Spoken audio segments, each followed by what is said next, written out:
people, so if we want to make a decision. Oh, quick, okay. Yeah. Okay, calling to order the September 27th Parks and Recreation Advisory Committee meeting. We'll start with introductions. Over here with Bill. Bill Daniels. Troy Bollinger. Sean Dashler. Mike Mitchell. Lisa Novak. Chris Cook. Doug Neely. Karen Mori. Roger Polly-Tice. Phil Lewis. And the approval of minutes from July 26th. Has everybody had a chance to read them? Yes. Any edits or amendments? No. So motion to accept the minutes. So moved. Second. All in favor? Aye. Any opposed? Motion carries. Okay, citizen comments on issues and items not on the agenda this evening.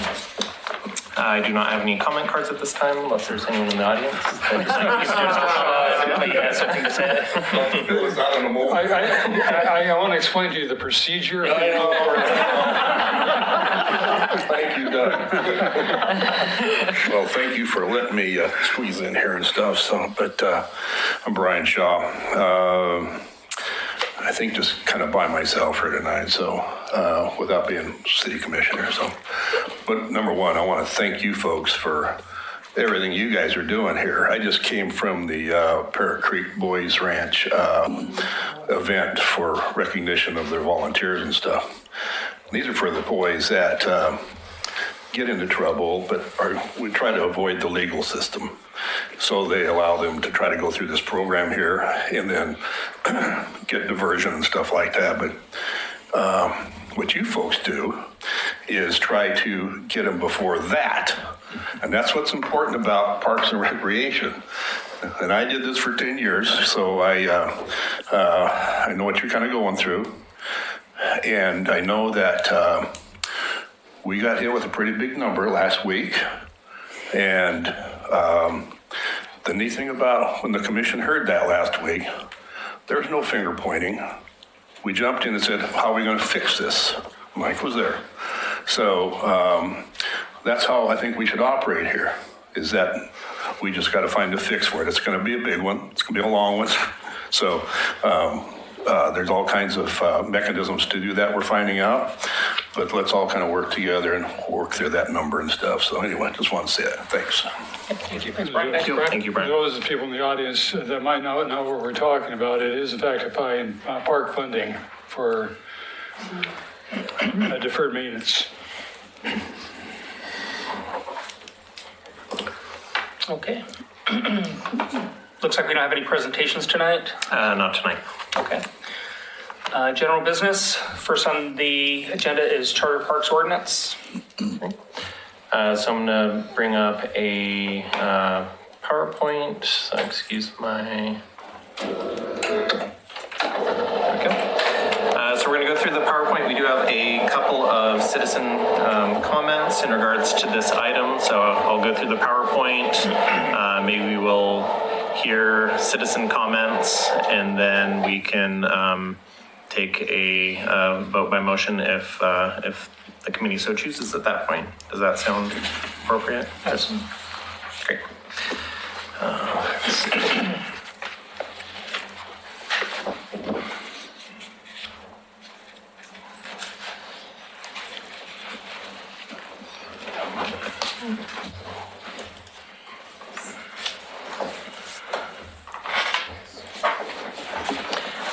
So as you're aware, we are in the process of attempting to recognize all of our parks within the park system as charter parks, designating them as parks by ordinance, giving them the same protections as our original charter parks.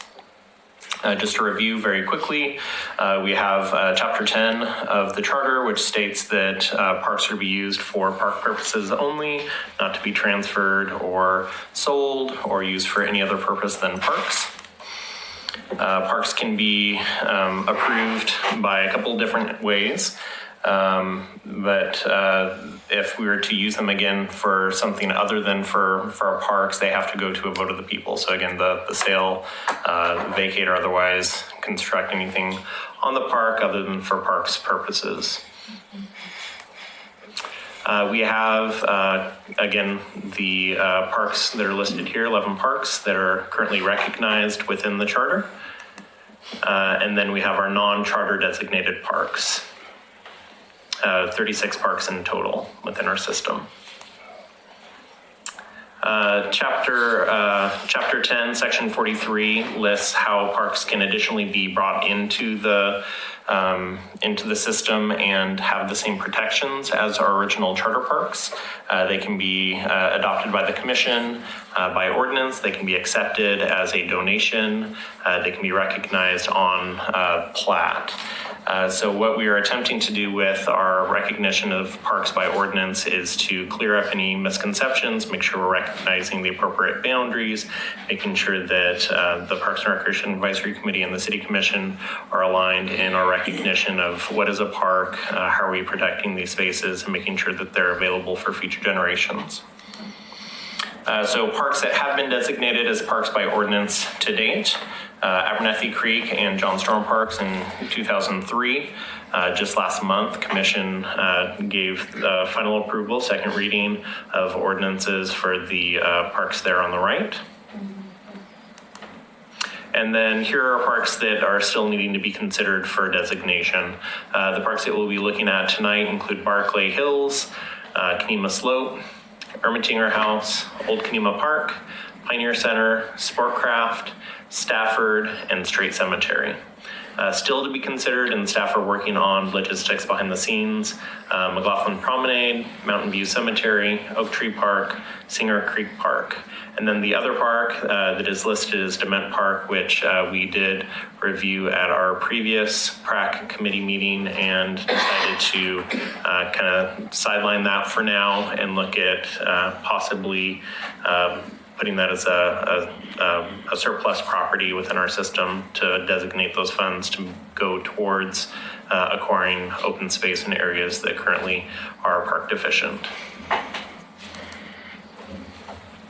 So we're going to review properties under consideration tonight. Again, maybe I'll go through just to give an update on each of the parks listed. We can then hear the public comment, and then we'll come back and further discuss and make recommendations park by park as we go through, similar to what we did last time. So Barclay Hills Park, this is our most disjointed park in our system. As you'll notice, we have a couple of different properties that make up the park as recognized. Again, the dark red line around the exterior of the parks is kind of what is currently recognized as part of the park in our GIS overlays. The other green sections are parks as recognized in the plat map, and then we have the other section up there at the top that is designated as park on the plat map, but additionally has overlays for storm systems.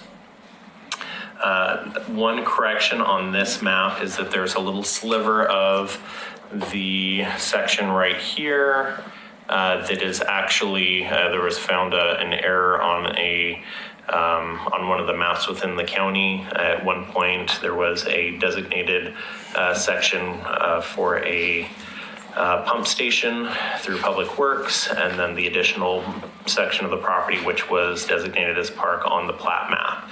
And so staff is going to go in and make a lot line adjustment, a formal request to the county to have that line reinstated and to designate the one for Public Works and the other section for parks. Other than that, the rest of the properties on here again have a parks designation on the plat. The other properties are currently recognized as a park within our system. And again, we can have further discussion as we move through those on the second round. Kenema Slope Park, 7.2 acres. It was purchased in 2010 with Metro Bond local share funds.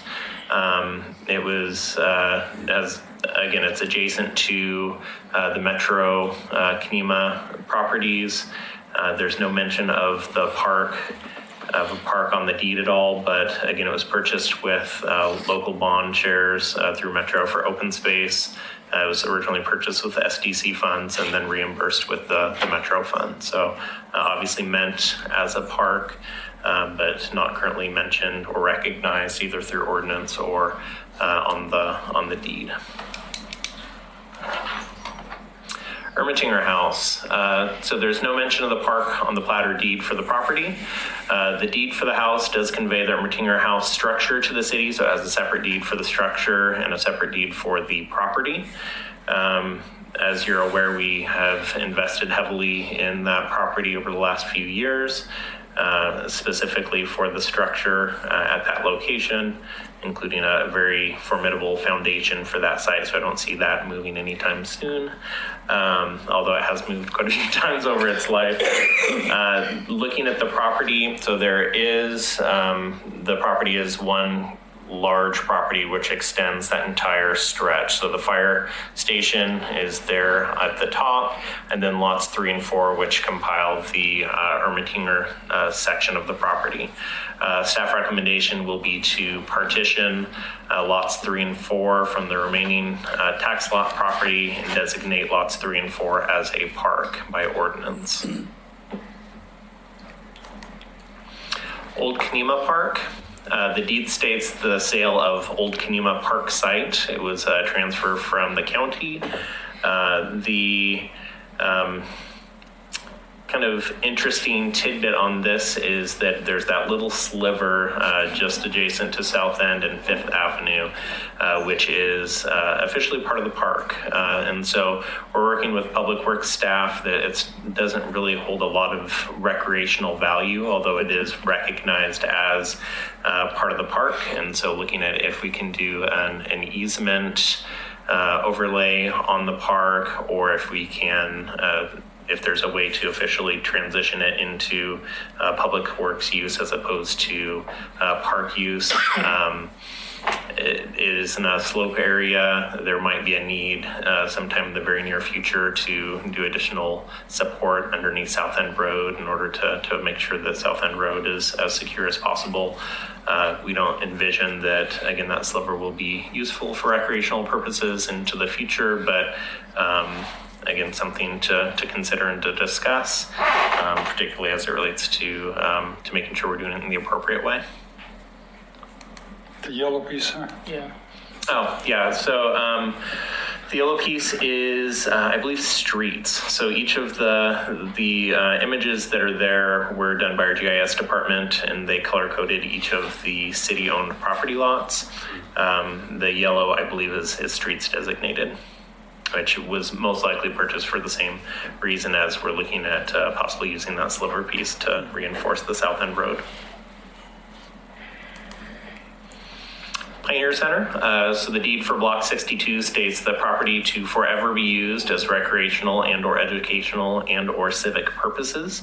Was donated by the Jacobs family. The lot next to it is the parking lot. The recommendation of staff is to designate just the Block 62 and not designate the parking lot across the street, across Adams Street.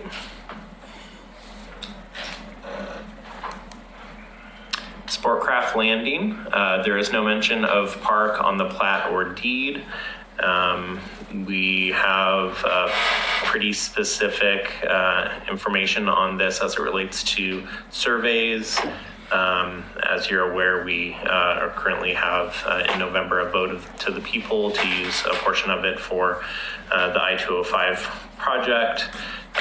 It is, a park, but it's not currently designated by ordinance. Stafford Park, again, not mentioned as a park on the plat or deed. There is still a little bit of information we need to finalize before bringing it back to commission in ordinance form. The lot was split at one point with a percentage. It states that Oregon City gets an undivided 25.835% of the real property. So we're trying to confirm what exactly that means and make sure we have the exact property line designated in the ordinance as we move it forward. That information will be again finalized before we come forward for recognition by the commission through ordinance, but we believe that the property line is pretty much around where it will be in the final product. So for a conversational standpoint, I don't see it moving much.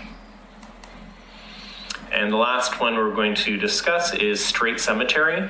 It's called out as a graveyard on the plat. It is a historic cemetery, not an active cemetery, rather small parcel with access on a sidewalk there just north of the property. And this is all publicly owned space. This is a stormwater facility operated by Public Works. So with that, we will receive public comment at this time.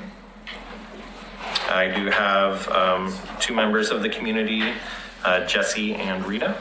Want to come forward? I'm gonna sign up for 6B. Oh, of course you did. Yeah, no worries. My mistake. So Rita. She said she went. She wants 6B also.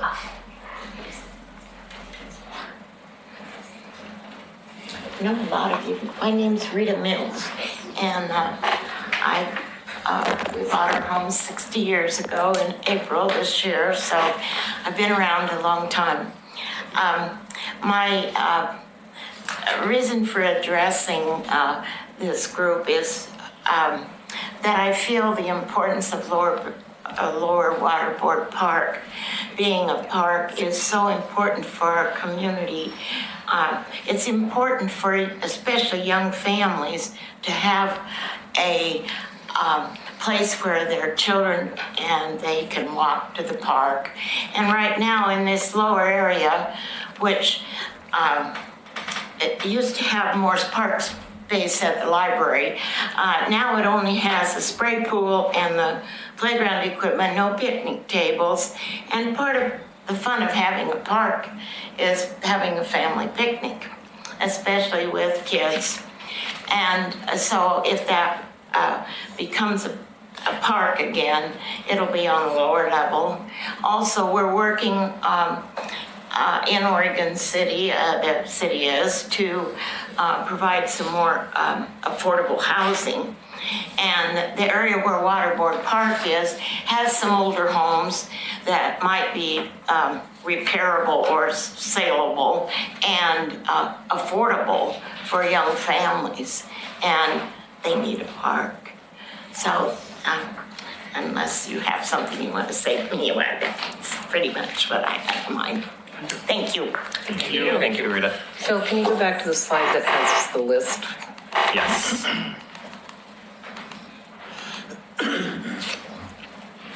Okay.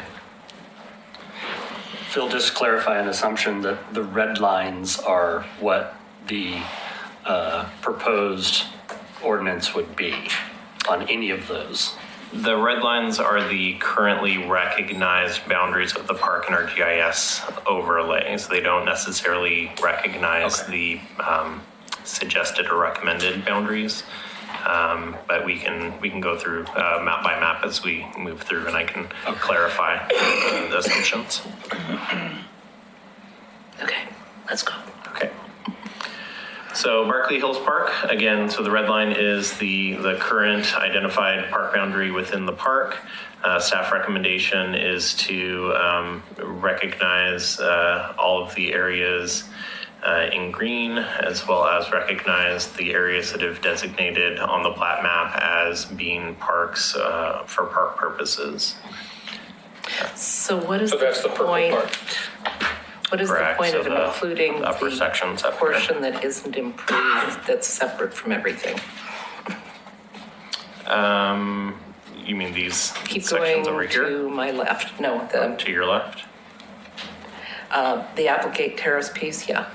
Oh, over here? Yeah. This is currently recognized in our GIS overlay as part of the park.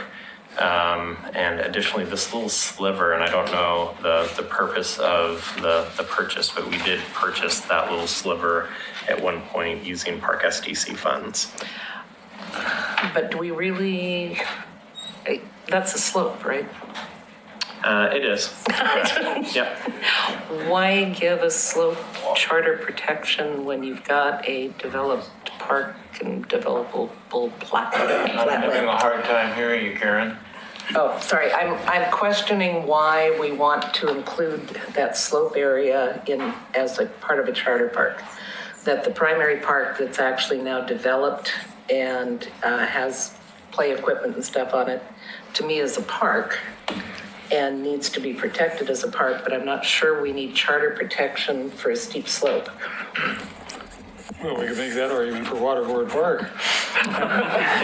You don't want people climbing down this one. Yes, well, I guess the point is, if you don't put it as a park, and then somebody could perhaps purchase it from the city, log it, or something else of that nature. And we do have parks that are intended mostly as open space areas, and this could be considered one of them.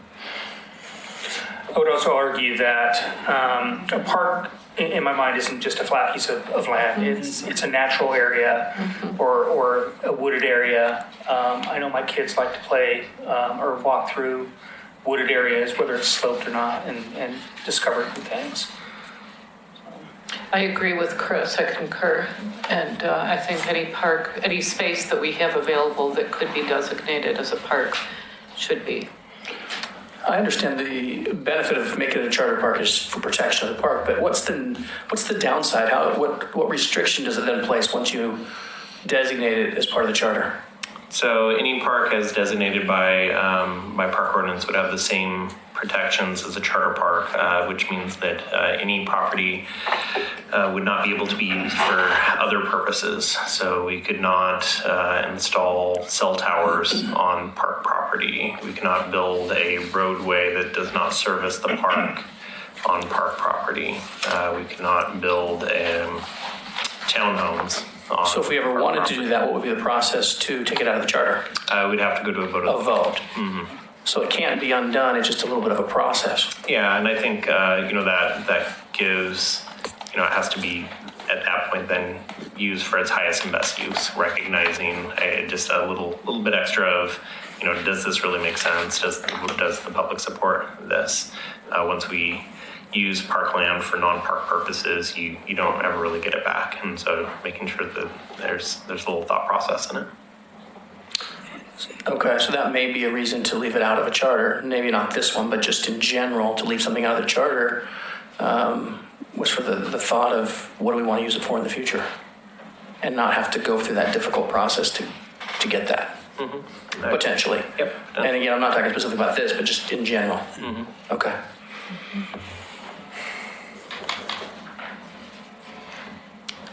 We did get one more public comment. Do you want to hear that before going through and making decisions on any? I'm not sure if it's related to this park specifically. Okay. I'd say let's go ahead and hear the public comment. Okay. So Rocky Smith.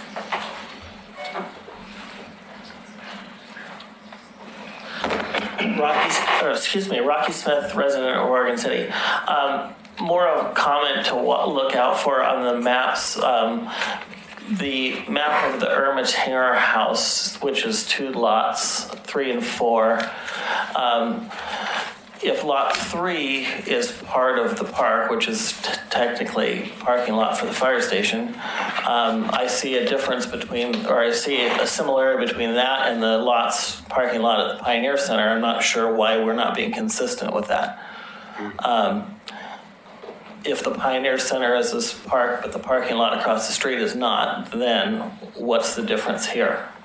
And should those be consistent? And what does that do if that piece of the parking lot that's really the fire station becomes a park or not? I'm confused. I thought Behind the house, that is part of the park. I thought the impression was that 3 and 4 would be included as a charter park, which is That's exactly right. Which is exactly the same as the Pioneer Center, including the park. No, because the green is really not. The parking lot across the street is what I'm talking to. The Pioneer Center is different. So I was looking at that. I do know what I'm talking about. The problem is I get that. the lot lines make sense. So that's what my I'm just saying, Yeah, once that right. becomes a charter park, is it going to be not, I mean, the fire station realizes it's not theirs. You can't sell it, and you can't build anything non-recreational on it. Oh, well. So the agreement with the fire station is they have a certain number of parking spaces designated. The parking spaces could be reallocated to the parking lot, which is just northwest of the fire station. Basically, if it's a park, though, anyone should be able to park in that parking lot if it's a city park. Correct. All of our lots are open and available to the public. Then they shouldn't be designated to the fire department, which is what you just said. Some of those spaces are designated as fire only, correct? Currently, yes. So we But have they wouldn't be once this became a park. we have lot here, which is owned and operated by the city, and we have a lot here, which is owned and operated by the city. A Right. lot here is designated. We have spots that are designated on this side. Currently for the fire station, we have spaces over here where spaces are currently not designated for the fire station, and spots could be redesignated in the other lot and then be just used as public parking to serve the Ermatinger House and general public in lot 3. So all I'm saying is if lot 3 becomes part of the city park, then there should be no designated fire parking on that property, on that piece, because it's a park and it should be public. And that's what you're saying, Phil, right? If once it becomes part of the charter, they would have to be moved.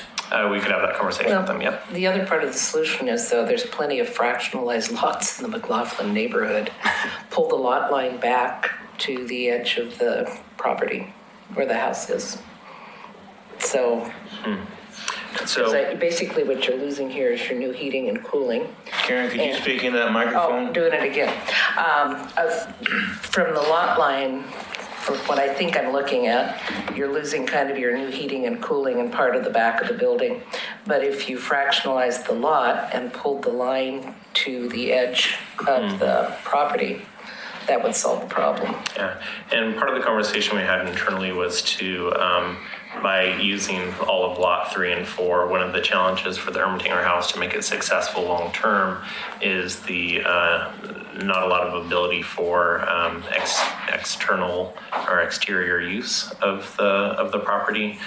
We did close down, as you might remember, for the grand opening event. We closed down the street in front of the property. We're getting a lot of requests for renting space and a lot of events that want to do kind of combined indoor-outdoor spaces. At some point in the future, there might be the city might look at reallocating that parking area for green space or reallocate it for some other plaza kind of space that could be used for inside-outside events, which would maximize the revenue sources for the Ermatinger House into the future. So there is value in trying to use that for the Ermatinger House space, but obviously there's other considerations as well. So essentially what I've heard is parking is not really an issue at this point in terms of spaces. We have a verbal agreement with the fire department. It's up for negotiation if we need to. There's other available spaces if we need to have them park somewhere else. Yeah, we have a written agreement with them, which designates a certain number of parking spaces. The city also owns the lot to the north of that lot, and so we could allocate their specific parking into the other lot. There's options. So we have flexibility. Mm-hmm. Phil, you had said before we could have that conversation. Do you mean with the fire department? Yes, exactly. Because my thought is, and this is to what Rocky had said, is if that becomes a part of the charter, then I would say it's now a park space, and I don't want to just have the conversation with the fire department. I want to move the spaces. Yeah, the conversation's over. Oh, yeah. We need to have the conversation before it gets put in the charter, because once it's in the charter, they're gone. Yeah. So that would be. I think it needs to be contingent on that. Okay. Otherwise, we've got designated spaces in a park that the city can't, that the residents can't have, yet it's a public park. And I have an issue with that. I mean, the other alternative is the one that that you put forward, is to have to repartition the lot 3. Repartition what, Doug? Lot 3. What would be the benefit of doing that? Well, there are parking lots available in the city-owned piece there, but that one building, which is currently not, well, it's occasionally being rented out, but is being served by parking lots adjacent to it, even though that there were city-owned lots. If, for example, if you allocated all the fire parking spaces to the area that is not currently designated for fire only, you lose the potential parking for events that might happen at the privately owned building. And Chris?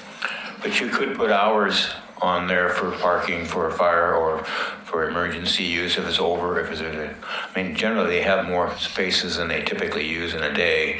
They reserve a number of them in case there's an emergency, and that becomes an issue that they need to park.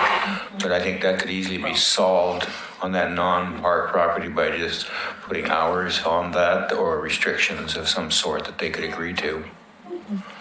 Karen? Also, currently, the other parking spots there are designated for library parking. So that would be taking away parking from the library too, if you took away the fire department parking. Why would it be taken from the library? Well, if you move the fire department parking over to the larger lot, Right. then you're taking up the spaces that are designated for library parking. But you're giving them the same equal spots you just took from the fire department in the other lot, because it's now public. But we're saying you can't designate those parking spots. No, just don't designate them, but they're still open and available. And if they're library parking, of course, it's part of library park, so it is a park use. Yeah, just don't designate them, and they can be used for anything. But the point is, we're not going to, I don't even think we should be debating that other parking lot. It's not a park property. I think Rocky's point is absolutely valid, that anything reserved should come out of a park property if it gets changed. So because it's parking for a recreational facility, we're considering that parking to be a recreational use? Yes. Well, and all parks are public parking lots. So any parking lot within a park is open and available for public use. Okay, got it. Okay. So they could be used for the library. So we wouldn't have a problem if we wanted to come in and, we're going to restripe the lot and get more cars in or do whatever. It wouldn't be an objection to, wait a minute, that's not a recreational use and you've designated it as a park? Yeah, no, not at all. Similar to we have parking lots at quite a few of our community and regional parks. Sure. Okay. Just want to make sure. Hey, Phil, question on the purple there that is the fire station there? Yes. That's not designated as a park, correct? Correct. And so the proposal is to leave it that way so that we don't lose the ability to have the fire department there. Is that correct? Correct. So the property is owned by the city, leased to the fire department. They have a 100-year lease. Okay. And so we really can't make it a park. We can't make the full property a park. Right. Okay. And we wouldn't recommend that. I would like to address the point that Rocky brought up about the other parking lot across the street from the Pioneer Center. And I appreciate the idea of consistency.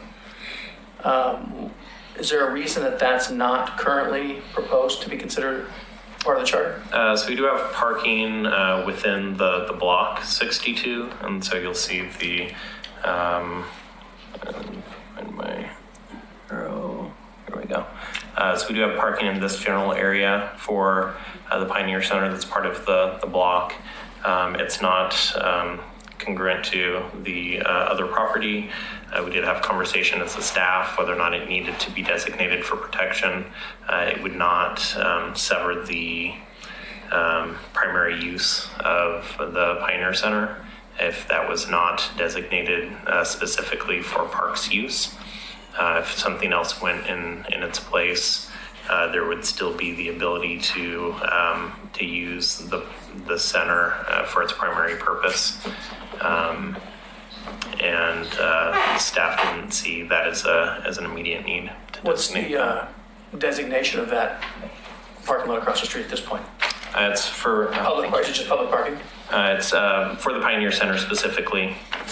So not just for anyone in the public? Anybody can park there. It's just it is signed. That's what the sign I'm sorry, says. so you just said anybody can and not.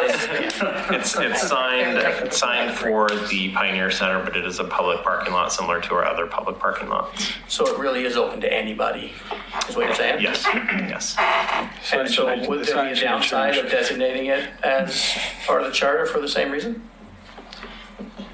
That's the I mean, immediate need or not, it avoids the conversation down the road if we put it in there now. It is a very heavily used parking lot by the senior center. I would agree. And if that was lost, it would be really tough parking. I know the library is getting more use, and it's just very crowded there. I'm not sure why we're giving this sense of we're going to lose something if we don't stamp it with the charter. It's a parking lot. The church uses it. I use it when I go to the library.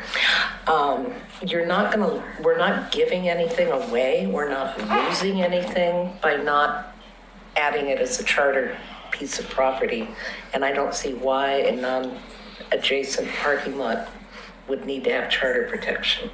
Isn't the same argument with the slope? Well, it is actually. We don't need to. But in this case, you've got a complete lot that you want to protect. What is the need to protect a parking lot? Maybe eventually the senior center needs to build something extra. Maybe eventually that property is developable and we want to sell it. If it's a park and the senior center wanted to build something extra, isn't that? That's okay. That's still. No, it's true, as long as it's recreational use. But I think we're extending too much power over property that doesn't require that protection. And I really, truly do not see why a parking lot would require charter protection. Well, and I can appreciate that. Keep in mind, I did not propose that. I simply asked why we are not and should we be.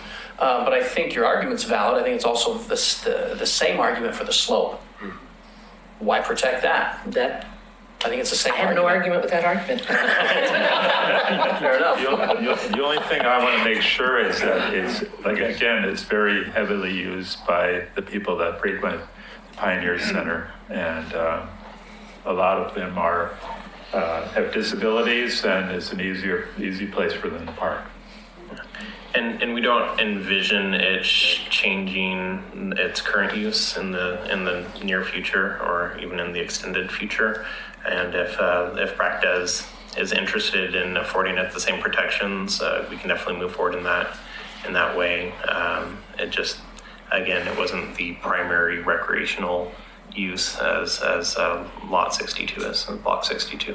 Well, if we take away the designated library parking spots, we can move them over there. Right?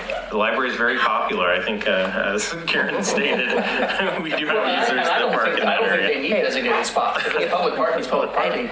I've already said that lot should be remarked, that it's Pioneer Center or library parking except for 11:30 to 1. I think we should designate public parking and leave it alone. The problem is lunchtime.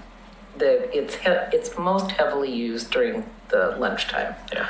And it is important, I agree with Roger, for accessibility, it's important that those spots be available during that time. But before and after, it's very lightly used. I know Wednesdays is a very busy day. The dance that goes on after lunch. So The spots are there. I think when we designate for that, we're shuffling the deck. If you're going to designate those for library or for Pioneer Center, then people for the library can park on the street. If you designate it for anybody, open up, they're going to take the spots, and those who need it for the Pioneer Center are going to park on the street. The spots are the spots.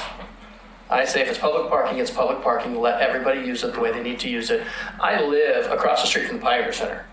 people park in front of my house all day long, and it's part of living in a community, and I greet them, and I don't have a problem with it because that's where I chose to live. It's public. It's public. We're all part of the public. Let us all use it. Chris? Go ahead, Sean. So can we move to Stafford Park? Kick the can down. Just a question for clarification. So earlier today, first of all, I know the city feeds GIS information to Google Maps. Google Maps lists this park as coming over to the other side, to the left or the west. But I believe that's Singer Creek Park. Correct. And it's not, some of the other city properties were actually drawn in here and it's not on this one. So I wasn't sure if it's an absolute like this or if there's a connection across. There is not a connection across. Okay. The property adjoining this, just to the left of the property, is privately owned. Okay. And then there's actually one other tax lot, and then on the other side of that is what staff calls Singer Creek Annex, which is the linear property there, and is congruent to the main Singer Creek Park, but does not have pathways or anything leading to the annex section. Which is along that road. And is the official name Stafford Park? Because again, we feed to Google and it said Stafford City Park. Stafford Park is the official name, to my knowledge. Okay. Thank you, Chris. We don't want a city within a city. And I might add that Stafford Park is one of the few parks that we've actually sold property off of that public land to the private landowner adjacent to that barn area. Was at one time part of the park, and a request was made, and the city did sell some property from a park into private hands. Yeah, that's right. Okay, so we skipped over one. Do we want to go back to the beginning and kind of shuffle through them again? Would that We be- still have some public comment. Or are there other? Yeah. No, we do not have any other public comments for this item.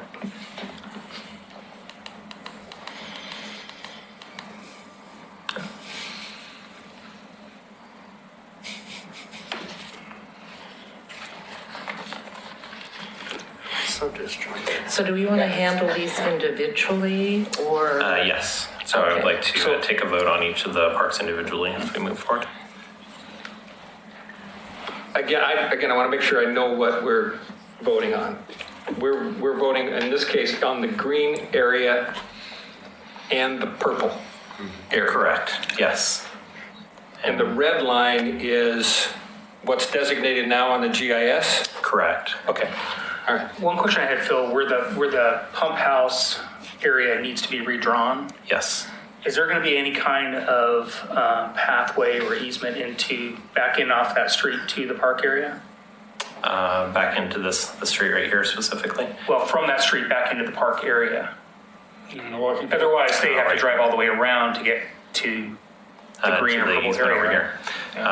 We can work as staff to see if we can put an easement overlay on that section. I think that's vital for accessibility from that side. I have a general question, since the purple is being included too.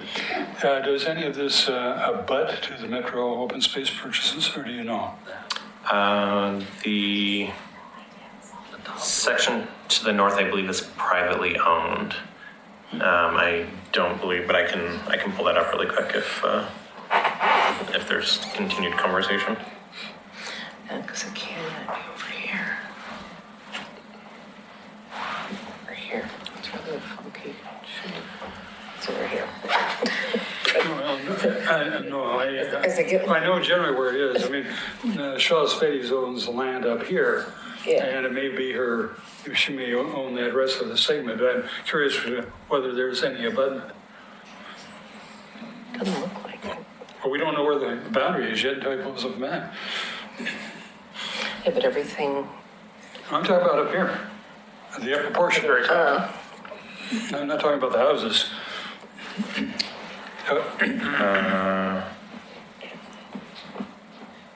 Do you think that's important in order for you to make your decision? I think to have a recognized continuous parkland, where if we have a city park, we have land that that may be considered as charter, and then it's adjacent to an area that is under, as a metro open space, which is effectively a park. I think it'd be nice to actually recognize that connection. Okay. I'm going to mute the projector for a second. And Are we going to have to make the decision on all of this tonight? that would be staff's request, but if you have, Well, I don't want to take too much time on any one park, but I think it's of interest to make that determination.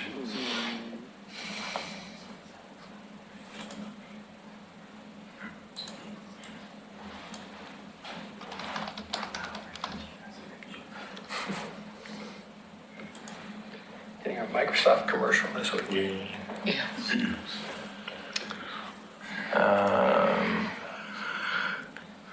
it's not allowing me to the staff portal on this computer. I would have to go upstairs to my to my computer and pull it up to show who the property owner is. Yeah. So I can, we can take a short recess if you're interested, and I can go find that information for you. It should take 5 minutes. Let's go through the other parks first. Okay.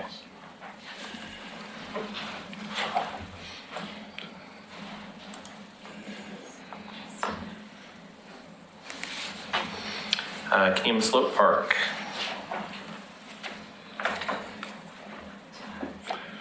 This is a relative recent purchase, I think. Correct, 2010. Does this have the waterworks or the water rights on it, or is that the property to the right? As the property to the right. Okay. I have no questions. Doesn't seem simple. Yeah. Do you want to take a vote on this part? Can we also designate what should stay natural? In the charter, it has, we can designate it, we can choose to try to designate it as a nature park. If it's designated as a nature park, we cannot build other items on it, develop sports fields, shelters, things like that. Trails are allowable use in a nature park. Currently, our only nature park within the system is Waterboard Park. Isn't it the swamp? It's on a slope. But that's not a step we could take in the future, right? If we want to Yeah, take that is this out. definitely a step we could do in the future and have further consideration. Okay. So as far as a motion, you have a standard?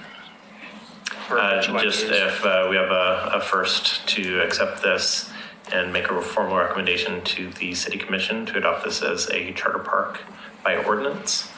So if we have a motion. So moved. Second.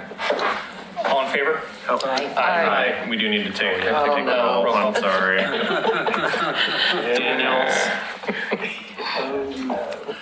Daniels? Yes. Bollinger? Yes. Dashler? Aye. Mitchell? Aye. Novak? Aye. Cook? Aye. Neely? Aye. Maury? Aye. Fowlerfax? Aye. Motion passes. One down. Ermitinger House. So moved. Motioned and seconded. With the boundary where it is? The boundary is Lots currently 3 and 4. Lots 3 and 4.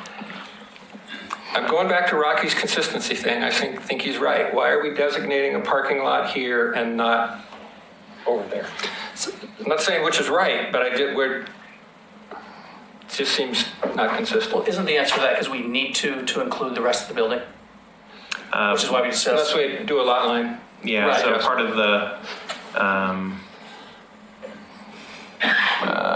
the structure as a whole actually is fully on lot 4. If What's you look that at that building we're map. looking at on lot What's 3 the, then? It's a HVAC unit, isn't it? The HVAC unit is to the west of the structure. Part of it is, I think there's something parked there, honestly, in the photo. What is that structure then on lot 3 that I don't have it on my screen, so I'm seeing clear up there, but Yeah, A it small actually outbuilding of some kind. could have been a trailer or There's, something. right there, it looks like it might be a trailer. of some Parking sort. spot. I was there for lot 4. It has a shadow, so it's some kind of structure. I guess we're looking for, a statement of consistency. And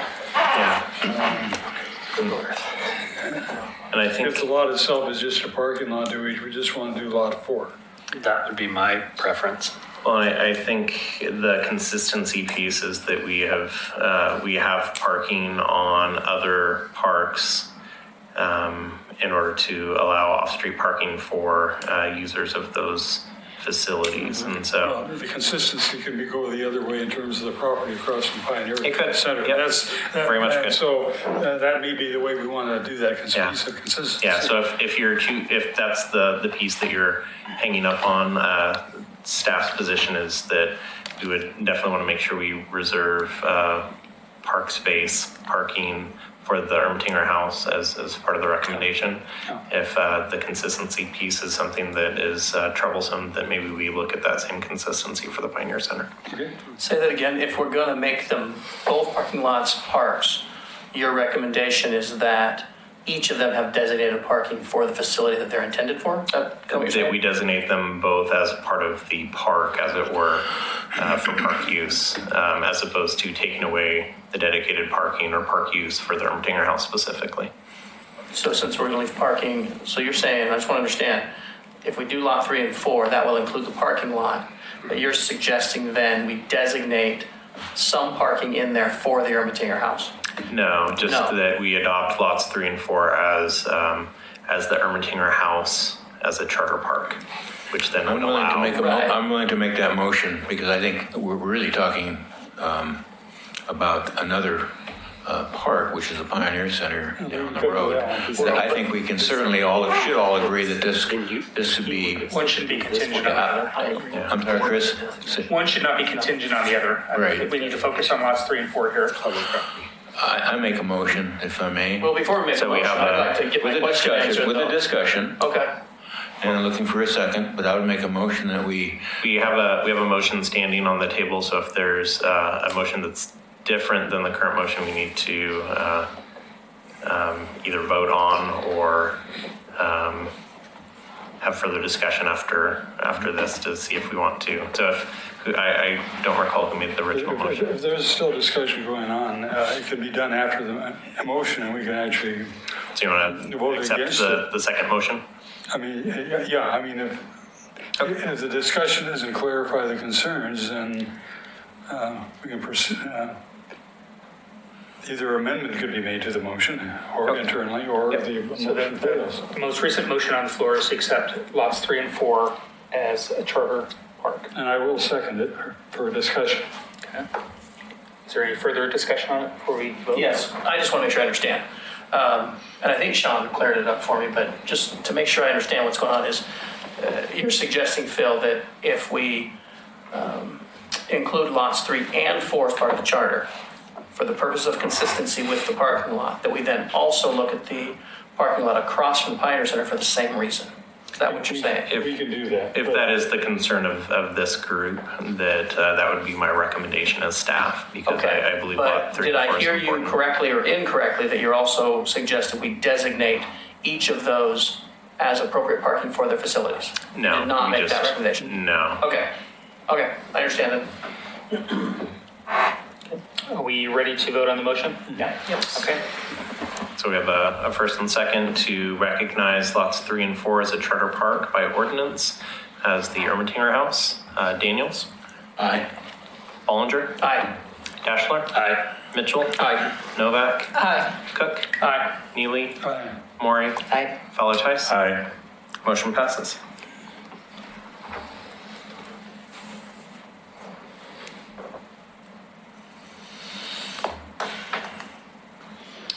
Old Kenema Park. And this would be contingent on leaving that one sliver out. Just the red boundary is what we're talking about, right?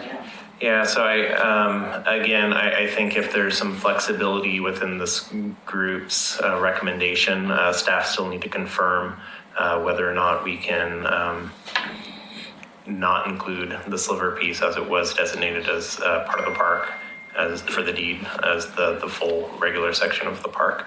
So we might need to do an easement over the over that section and recognize it as having an easement overlay or an overlay of sorts. Yeah, I think it still would be park-owned property, we just wouldn't be a charter park. I think the point is we don't want to get into a position that puts ourselves in a position like the kind of the quagmire we got into in Wesley Lynn Park. We supported it, but the votes went down against it, and giving the impression that the city doesn't listen to anybody. The point is, if it doesn't get designated as a charter park, it's not going to have the same restrictions and that the charter park does. And so I think it would be easier to put an easement over there and not have it become a football at a later point. I agree. Any other comments? Is there a motion? I'll make the motion to designate the red area as a charter park. The red bordered area as a charter park. Second. And just to confirm, again, because we have to have the city attorney review the ordinance language to make sure that it's appropriate. So if we're not able to designate just the red section as the charter park, would this group be comfortable with putting an easement or some other overlay over the sliver portion of the property? I don't think there's any alternative, is there? I don't believe so. Yeah, no. I have no problem with that. Great. Excellent. So we have a first and a second further discussion. Well, I guess I have a little concern because there was an easement at Wesley Lynn. Mm-hmm. And we ended up in a dispute over what that easement meant. There's a little bit of a parallel. Mm-hmm. No, that was my point, actually. Yeah. Yeah. Well, I think we're going ahead with a motion of leaving the sliver out. Do you want to have the sliver in? No. Oh, yeah. His question might be a legal one in terms of the ownership and so forth to the attorney, but we're expressing our view that it should be the red bordered area. Okay. Yeah. Yeah. Okay. And we could define the motion also to state that you don't have the wiggle room, so you'd have to bring it back next month if the city attorney throws it the other direction. Mm-hmm. We're voting for a red line at only, period. Yeah, that's a good idea. Yeah, that's good. Good. Yeah. Okay. So are you amending the motion? Yes, I'm amending the motion to wholly be the red boundary and nothing else, and come back to us if it has to change. Okay. Fair enough. Is there a second to the amended motion? I'll second that. Okay. Vote. Daniels? Aye. Ballinger? Aye. Dashler? Aye. Mitchell? Aye. Novak? Aye. Cook? Aye. Neely? Aye. Maury? I Feller Tice? Aye. Motion passes. Pioneer Center.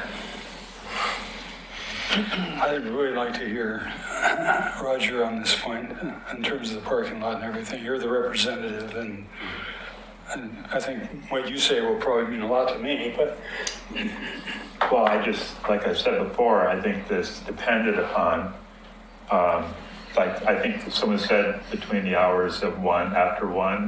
The dances go a little bit later on Wednesdays, but mornings and pretty much maybe an hour or two after lunch is pretty full on most days of the weekdays. So that's that's what I'm saying right now. so you don't think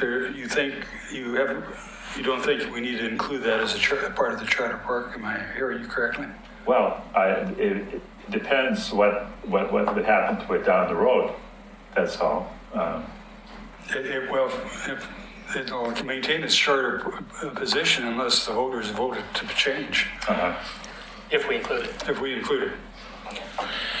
I would like to put my opinion into the discussion. I think it makes some sense to include it as a charter park with signage that would indicate that it's for library use and certainly take more pressure off our street parking for the library and also for Pioneer Center use. Both of them, of course, are eligible for that use of that land. Anybody who wants to park there that doesn't want to obey the signs, that's just the way things seem to work anyway, with no enforcement on that. But at least the educational portion is that property should be used for. I think we could just state it's for park use, that without designating the two of them, that those are the only two parks for viable. Some people don't look at the library as a park. Well, there were There's a sign. there were some problems with It's a people charter park. Yeah. Let's talk one at a time. Okay. So I would be opposed to including the parking lot in the charter park motion. The reason being is the Pioneer Center already has parking. It would be protecting that core area, the core building, and the area around it, that entire block. Back to Karen's earlier point, we aren't losing the parking lot. We're not going to do away with it, at least not in the near term, and I don't think we would do that in the long term. I think there would have to be a lot of discussion to make something like that happen. I think the intent of this is to make sure that that core area is protected and that, we don't sell it off in the future for development or anything like that. I think Pioneer Center is core to the community, and that's what we need to protect. I'll just put the devil's advocate here. The way you guarantee it doesn't get sold off for development in the future is make it a charter park. Right. Question. Yes. Phil, this particular piece of property adjacent that we're concerned with, is there any difference in its current protection and the property behind the fire station that you stated was a public owned piece of property? Both. I generally no. Both are parking lots that are public parking for park and recreational use. Other than Ermitinger House doesn't have parking without that lot. Correct. So it does have, and it does have the adjacency piece that I spoke to earlier. So that's, again, the conversation within staff was that we don't envision the other parking lot for the Pioneer Center changing use anytime in the near future. But if there is, recommendation might be that I can invite Pioneer Center staff to come in and speak to this topic specifically at the next round.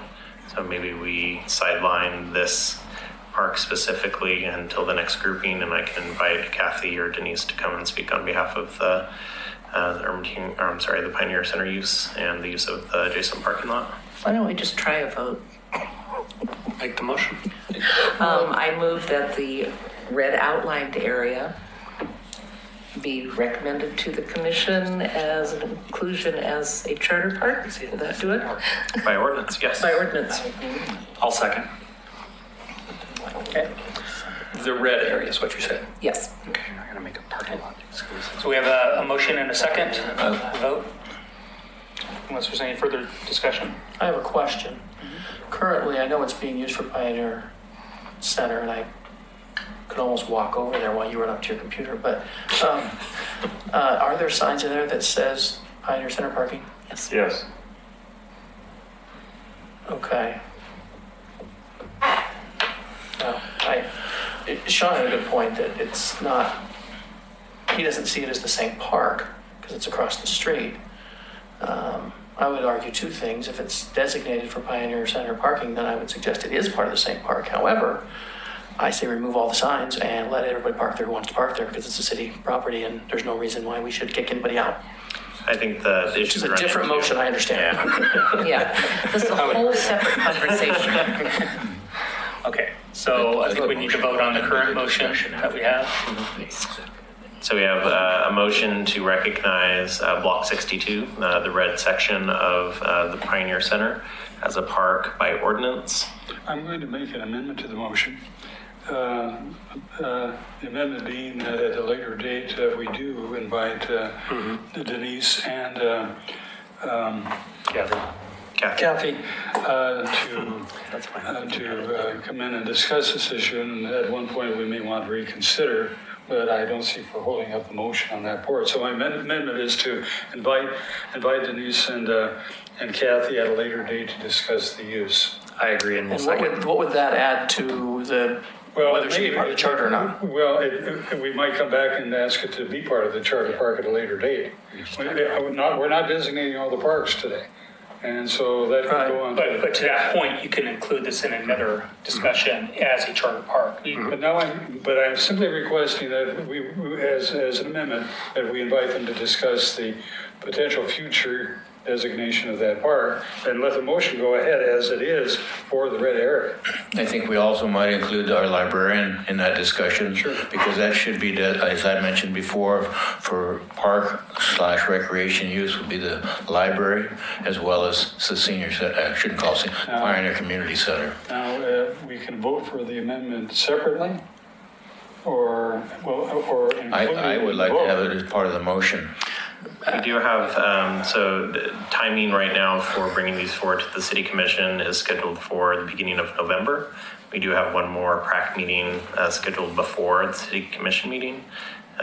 We could table this until the next meeting, invite a representative from the Pioneer Center to discuss, and then bring the motion up at that point if interested. Now, just to mention, I mean, this is the way it would work under Robert's Rules of Order if we were to do this way. If there's some dissent on this, not dissent, we can vote on the amendment separately and it can be voted down.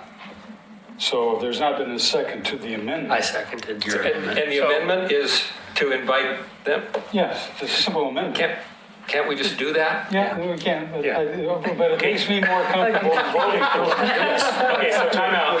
I have a comment about Phil's timing. So the next PrAC meeting, does that not fall on Thanksgiving?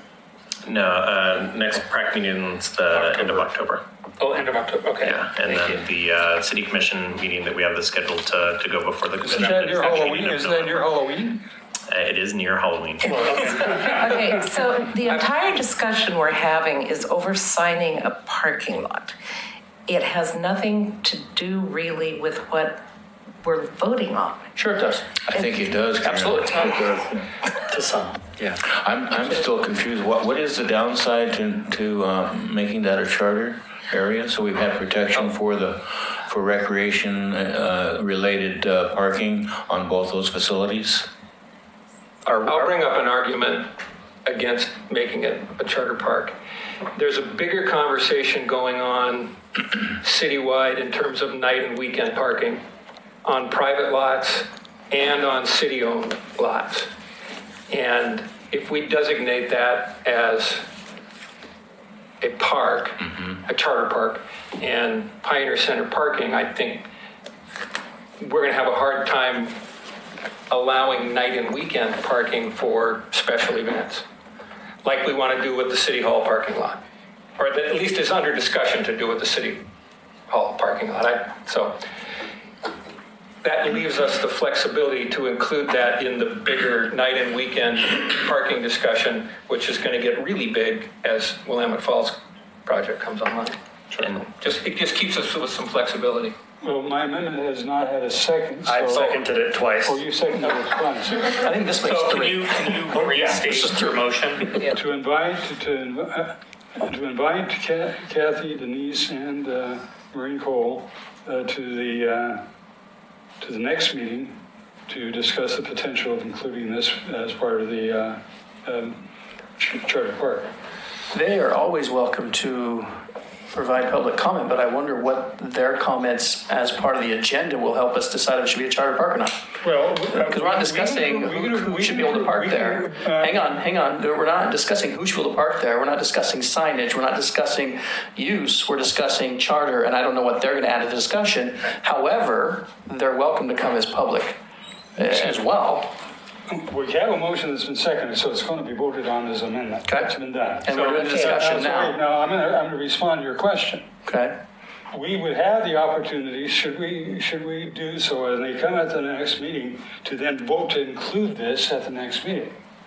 Right now, we'll vote on this piece. They come in, they discuss it, and if we wish to pursue the inclusion of this piece at the next meeting, then we can do so. So let me make sure I understand what your motion is. Your motion is to vote on the red outlined area as a charter park tonight? Yes? Yay or nay? And then if we have guests come back at the next No, they meeting, won't be guests, they're gonna be invited. invited guests. Thank you. And they feel that the parking lot should be included as a charter park with the Pioneer Center, then we can revisit the vote. That's right. Why would we do that at all? Why don't we just table this or we'd have to vote on it? Okay, is that what you're saying? Yeah. Not because there's a motion. And then we'd have to, if we want to include the next time, we could revote on to expand the park, the charter designation. And I would like to do it tonight because we have a full quorum. I mean, we have a full committee tonight. So we have a whole another month. No telling what happens between now. If we don't have a quorum, something like that happens, at least we can move forward with this piece. That's just my thought. All right, so I'm calling the question, but I'm not sure what we're voting on. No, I think it was very clear. The staff will be invited here and we can reconsider including this in the next motion. So Very clear. the motion, go ahead, Roger. Well, if we don't have a quorum, then we can't redo it, if that's what you're saying. How are we going to re-vote it if we don't have a quorum? We almost always have a quorum. I called the question, please. So the motion, as I understand it, is we are voting this evening on including the red outlined area into the charter park ordinance. That would be the second vote. This is the vote on the amendment. Yes. We then will vote on that to include it tonight. Yes, but the amendment is to have the staff come here, discuss it, and the potential of including it at the next meeting. So move on. Vote on that first. Is there a second for that motion? Sean, I For the third time, Sean will second it. John understands it. So Phil, do you understand the motion that's on the? So we have a motion on the table to recognize the red section as a park by ordinance recommendation to the That's the motion. commission. Yep, amend the And motion. then we have an That's the motion. amended He's telling you what he did. motion to invite back Pioneer Center staff as well as library staff to discuss the parking lot and the uses and any benefits to designating it as a park by ordinance. Okay, and you have to vote on the amendment and then vote on the motion. Yes. Okay. Call the vote. We're going to vote on the amendment first. We're going to vote on the amendment first? Yes. Okay. Okay, so we will take roll on the amendment. Daniels? Aye. Hollander? No. Dashler? No. Mitchell? No. Novak? Aye. Cook? No. Neely? Aye. Maury? No. Fowler Tice? Aye. And motion fails. Okay, so now we vote No, on the the amendment fails. Amendment fails. Thank you very much. So now voting on the original motion to designate Block 62, the area in red, as a Pioneer Center park by ordinance. Daniels? Aye. Hollander? Aye. Dashler? Aye. Mitchell? Aye. Novak? Aye. Cook? Aye. Neely? Aye. Maury? Aye. Fowler Tice? Aye. And it passes.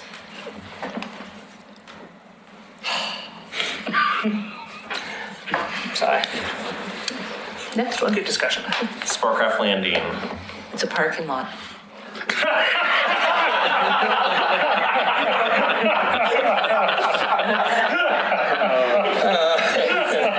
Sorry. Touche. That's not helping it out. I move to include this as a charter park. Second. Okay. Just for clarification, the ballot measure does include, the November ballot measure does include Sportcraft Park? It does, correct. Unless there's further discussion. And designating this as a charter park in November has no bearing on like construction or anything like that outside the vote. Correct. Well, the construction needs the vote in order to move forward. But this wouldn't put a wrinkle in that. No, not at all. Okay, so this one I really disagree with. There's some shared commercial use on this property that we could affect. And also, to be completely honest, in the future, as Blue Heron builds out, this could be a very improved private dock or something. The only thing we're really protecting here is that boat launch. And this could be very valuable property sometime in the future. I don't see any purpose in this being included as a charter park. And I would say that we have a very large amount of recreational boaters in our community that heavily use this for recreational purposes. But your point is made. I think Karen makes a very good point. This is not a one shot only. We can make this a charter park at any point we want to. It might be wise to just hold off on this until we know what's going on with Blue Heron.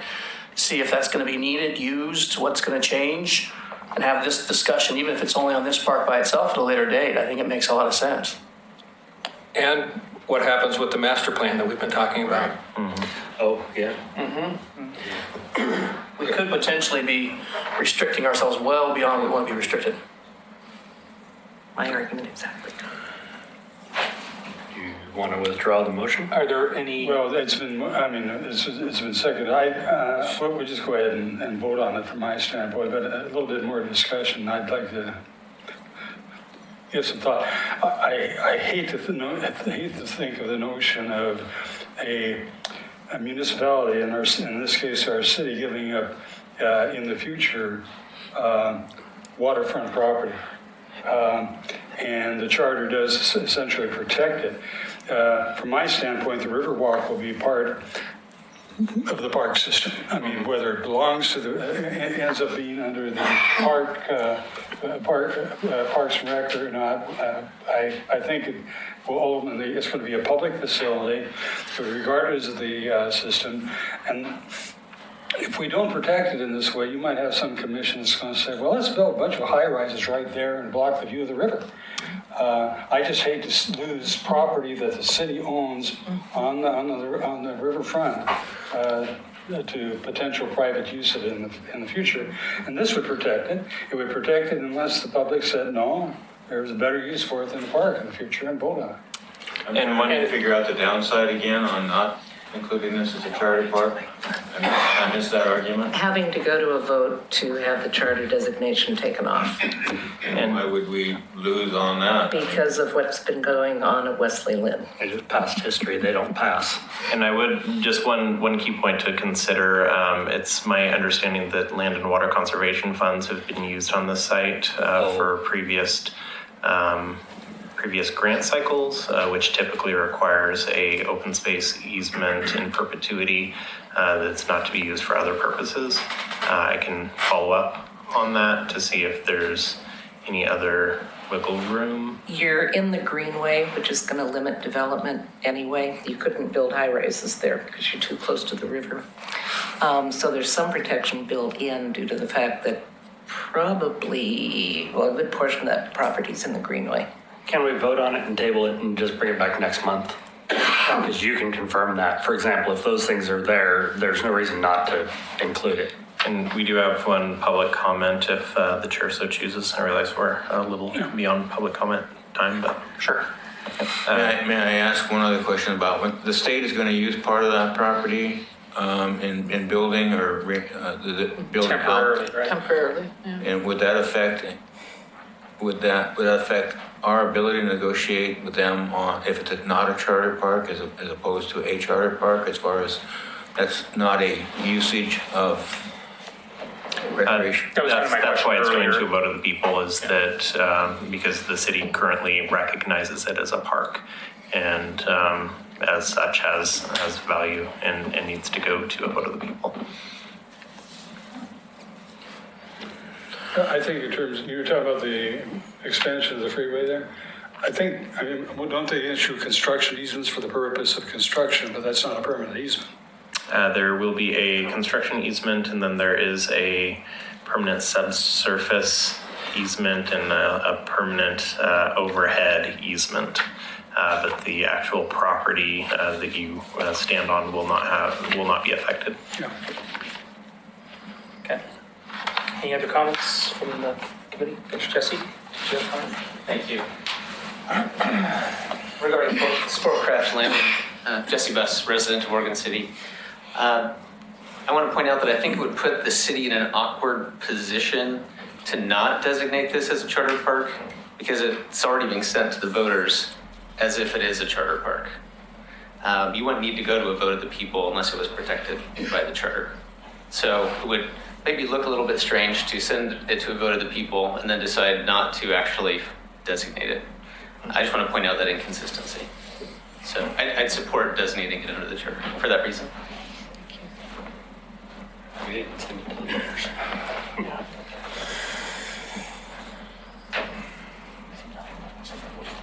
So do we want to vote on the current motion that's on there? Yeah, it's been moved So seconded. it's been moved by Neely. I'm sorry, I missed the second by. I seconded it. By Daniels. Okay, great. So the motion is to include the red outlined area as a charter park known as Sportcraft Landing. Daniels. Okay, wait, hang on. Can I ask a question first? Sorry. Is there anything, the mention was made of there's commercial use within that area, right? Correct. But it's recreational oriented. Correct. Commercial use. Is there anything in the charter that says there cannot be commercial use in a park? I know that there is a provision of grandfathering in, and when the property was originally acquired by the city, it does have a notification of a current use, current lease to Sportcraft for use for a private lease. So it is noted, and I can follow up with the city attorney if that's. I would, I support it. I mean, since there's some questions here, I support tabling it until the next meeting. Yeah, I'd want to know what happens after that lease runs out. Yeah, so we can, so you're pulling your motion? Yeah, but to bring it back at the next meeting. Okay. Yeah, this just seems really messy to me. Yeah. I mean, there's several unknowns. We have the expansion, we have the commercial, like, we make this thing a charter, I mean, it could be undone. What we do could have no consequence because we'll the expansion will be, or so it could change down the road. The charter protection is needing to go to a vote of the people. So it is going to a vote of the people. So the vote will have no impact on the charter piece, as it were. Just for clarification. But if we put it in the vote and it passes, but then this one can't be put in there because of other restrictions, then what happens? Does the whole thing get thrown out or just this piece? Again, I think it's too messy right now. So your question is because of restrictions on the lease? Yeah, the lease and just, I guess the lease is really the primary. Okay, yeah. So, I mean, could that reverse the whole charter or just pull this park out of it? I think that's a question that he wants to answer so at the next meeting. I can come back with clarification. I'm in favor of that because I just think as it is right now, it's just too messy. Yeah, right? I agree. Concur. So we will bring this back to the October PrAC meeting for consideration. Staff will research those questions. I move that. Stafford Park. This one's easy. So I move that this be included as a charter park by ordinance. Second. Okay. So there's a motion on the floor to include Stafford Park as a charter park by ordinance. Vote. Okay. Daniels? Aye. Bollinger? Aye. Dashler? Aye. Mitchell? Aye. Novak? Aye. Cook? Aye. Neely? Aye. Maury? Aye. Valentine? Aye. Motion passes.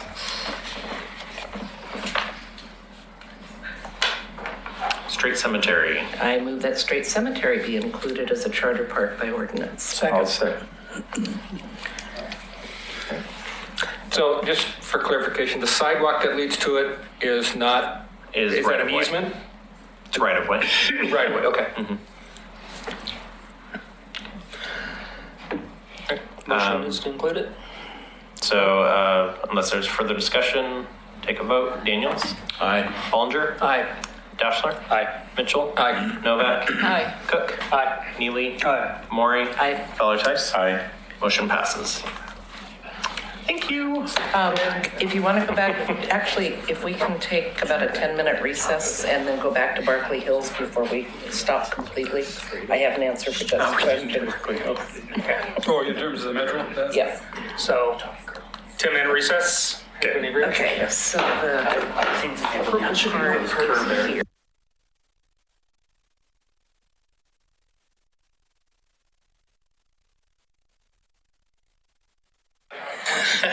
Okay, reconvene. Next on the agenda, back to it. So we have, so staff did research. The question that came up during the Barkley Hills Park discussion was the property just north of the purple section on the map, which is privately owned. The metro property is a couple of parcels to the right. Thank you. Okay, ready to move on to the next agenda item? Do we want to go ahead and move this? Yeah. Oh. This one has gone. Oh, we have not voted on this yet. Sorry. So I move that all of the designated green and purple areas be adopted as a charter park by ordinance. Second. So I would like to have that amended to make it contingent on that easement for the pump house area. You folks were your staff is gonna look into that? Yeah. For access? Staff will look into access. We have a section of the property which will be partitioned off on one of the original, on the original plat. There was an actual partition line somewhere in this area. This is the pump station area. The rest of it is for park and recreational use. If the information we get back is that we are not able to do an easement or an overlay for park use, do we still want to move forward with the amendment? I'm sorry, with the original designation of all of the areas besides the pump station area? For me, I would say yes. Okay.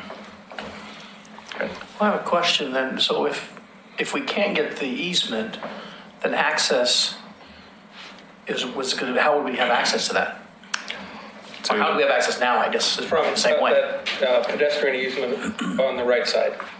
You'd come in from that way. But for the folks on the other side in the neighborhood. You're right. There would be access over off of this. It'd be area as the well. wrong way around. Yeah. And so, Chris, you're saying you wanted amended to have an easement down at the lower part, closer to the green, right? Mm-hmm. Correct. Just for accessibility. For easier accessibility. For individuals. Correct. So if my seconder would let me change the motion somewhat, I could include with provision for an easement from Whitman Way.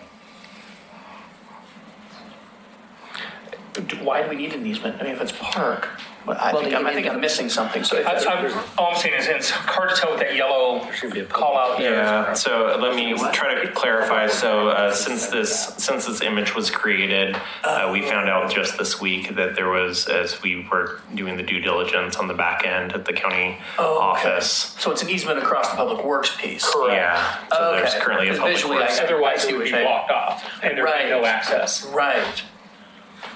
Okay, and then the yellow part, it says not part of the park, but is that city property? It is, yes. Okay, so that's okay. Okay. It's a public pedestrian easement. Okay.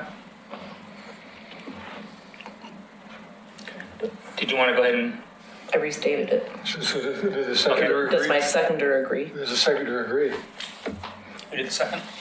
Who seconded? Who seconded it? I seconded it? Yeah, I thought you did. The motion's on the floor. So we have a motion and a second to recognize all of the blue and purple sections as a park by ordinance to the city commission, with an amendment to have staff research the viability of adding a overlay or an easement to allow accessibility off of Erskine Way. Actually, I think that's, is that that, Peterson Whitman or Way? Whitman? I think Whitman Way. Off of the right of way, adjacent to the pump house structure. Okay. Vote. So we'll take a vote. Daniels? Aye. Ballinger? Aye. Dashler? Aye. Mitchell? Aye. Novak? Aye. Cook? Aye. Neely? Yes. Maury? Aye. Fellow-Ties? Aye. Great. Okay, Motion so does passes. that clean the whole list off? That is the entire list. Good. Well done. Okay. Wow. Item 6B, Water Board Park boundaries. I don't even have to turn the mute on. So this is an item that was requested by members of this committee. And that's not the right presentation. There we go. So staff put together a couple of visuals for the group to have conversation. One item to note in conversations with the city attorney's office, they are asking that no formal recommendation be made because no formal recommendation will be heard by the city commission until we are through the legal process. There is still opportunity for the litigation that was filed on behalf of the disputed area to be brought to a higher court. And so at this point, it's still under those legal constraints. Then I would move that we put this on a future agenda. And you had no issue with discussing the boundaries, but I think we need to have a discussion. It doesn't necessarily mean we make a motion to take it anywhere. My concern was triggered by, and I won't say who put it in, but a letter in the Oregon City News indicating that the McLaughlin neighborhood had plenty of parks, and this is not a McLaughlin neighborhood park. It is a park of tremendous geological significance. It connects Rivercrest to the McLaughlin neighborhood, and I think if we decide we don't want to make a specific recommendation at this point, I would like to have an indication that there is general agreement in our group that once all legal issues have been resolved, that the upper portion that Public Works uses may be in fact brought in as part of Waterford Park. And I think we had kind of a consensus to that idea, but we decided we'd hold off any motion until the new commission came on. If it weren't for the legal concerns here, I would want to put forward the motion at this particular point, because I think it's important that as the debate goes on in terms of commission positions and so forth, that this is a area of concern to the public. And so maybe we can take a little straw vote among ourselves that we actually want that upper portion to be included in the Waterford Park without actually making a formal motion to that effect, but giving an indication once all legal issues are resolved that it is the feeling of this advisory board committee to go ahead and seek that effort. Okay, so the point of my motion, I watched the meeting start to finish. The presentation has been made. If we can't make any recommendation tonight, I'm not certain why the presentation needs to be made again at this time. One of those reasons would be have a full panel here tonight. I watched the whole meeting. You have, yeah. Chris, and I'm did you saying watch that the I think meeting? it's an educational opportunity for all of us to listen to a presentation that a number of hours were spent putting it together. Even if the commission refuses to listen to a motion, I think a straw vote, like Doug had said, to at least get a feeling where the advisory committee is on this subject after the presentation is something we should do. I'd like to hear what Phil has to say for the presentation. Yeah, and as far as the presentation goes, it is more, it was a request of this group to discuss the boundaries, and so I have some information, but it's mainly visuals to help with the discussion. So I can go through and I can point out a few things, and I have a handout for the group.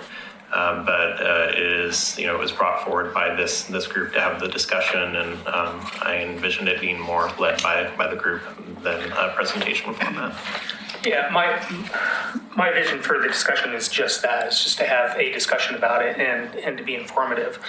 In my mind, I wasn't planning on making a motion or voting on anything tonight. I want to get more information just for my own.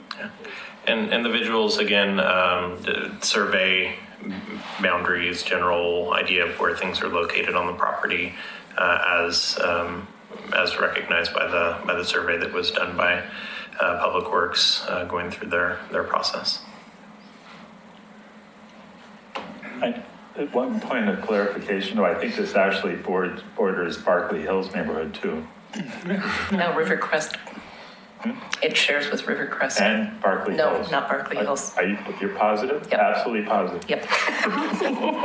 Trust me. No matter what it is, she's always positive, absolutely positive. So, no, I think she's No, right. it doesn't There's come a up small- high enough.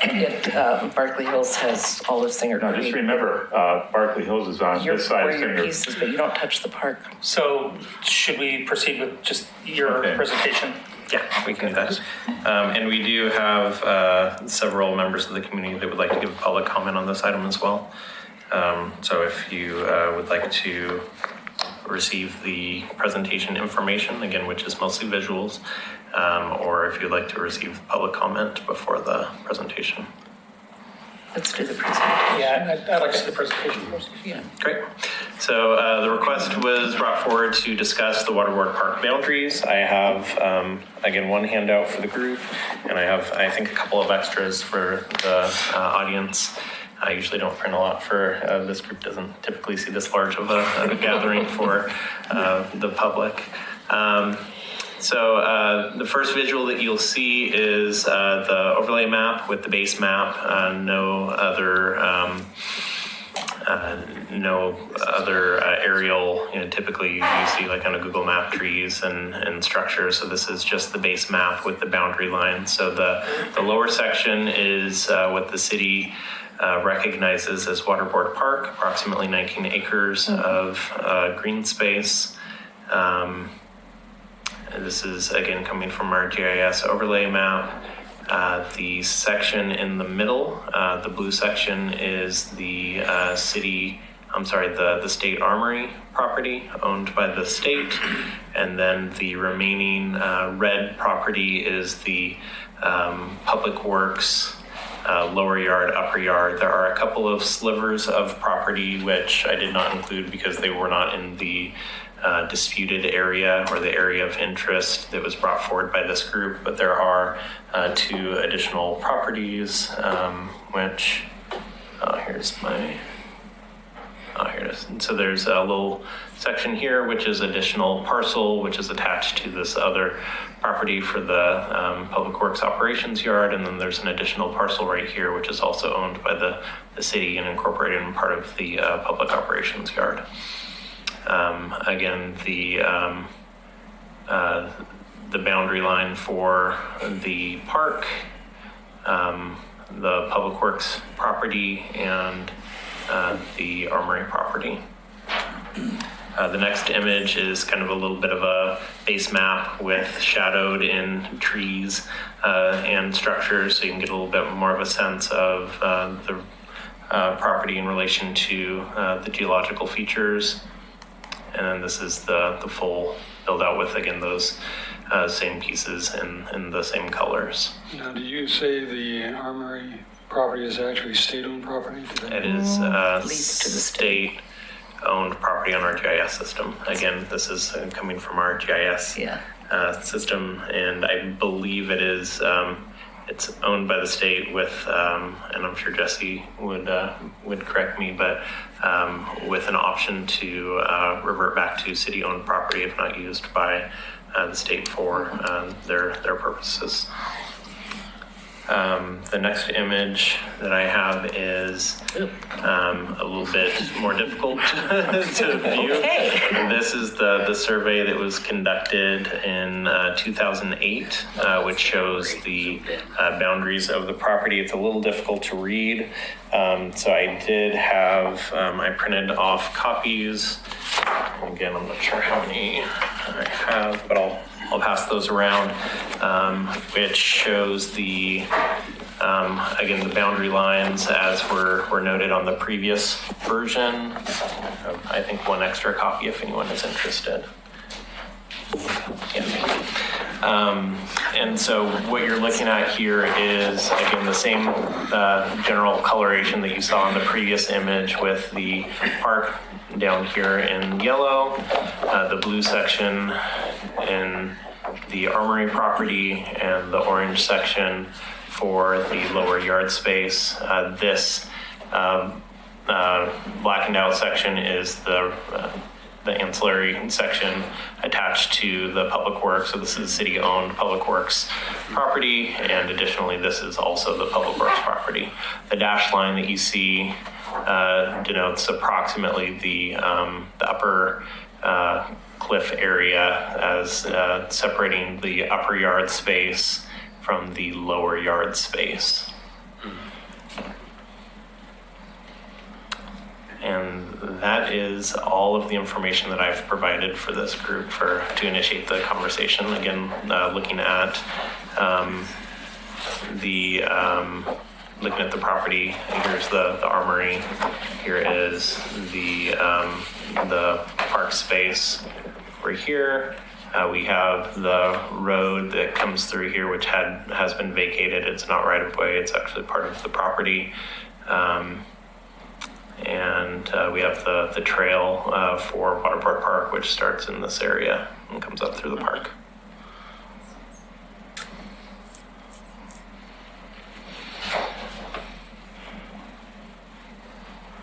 Okay. Any questions for Phil?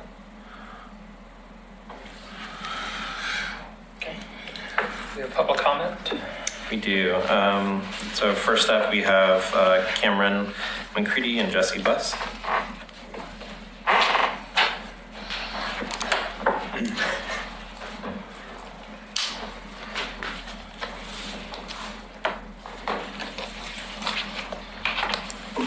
And I don't have the 3-minute timer out, but if you can try to keep as close to that as possible, it would be appreciated. Sure. So I'm actually speaking on behalf of the Neighborhood Association, so I think we get 5. Okay, great. Phil, I want to give you a packet that I gave to the members. Thank you. Thank you. My name is Jesse Buss. I'm a resident of Oregon City. Also here representing the McLaughlin Neighborhood Association. Sitting to my left is Cameron McCready, the chair of the McLaughlin Neighborhood Association. So most of you were here at the July meeting when I gave a presentation that was largely based on historical documents for the Waterport Park area.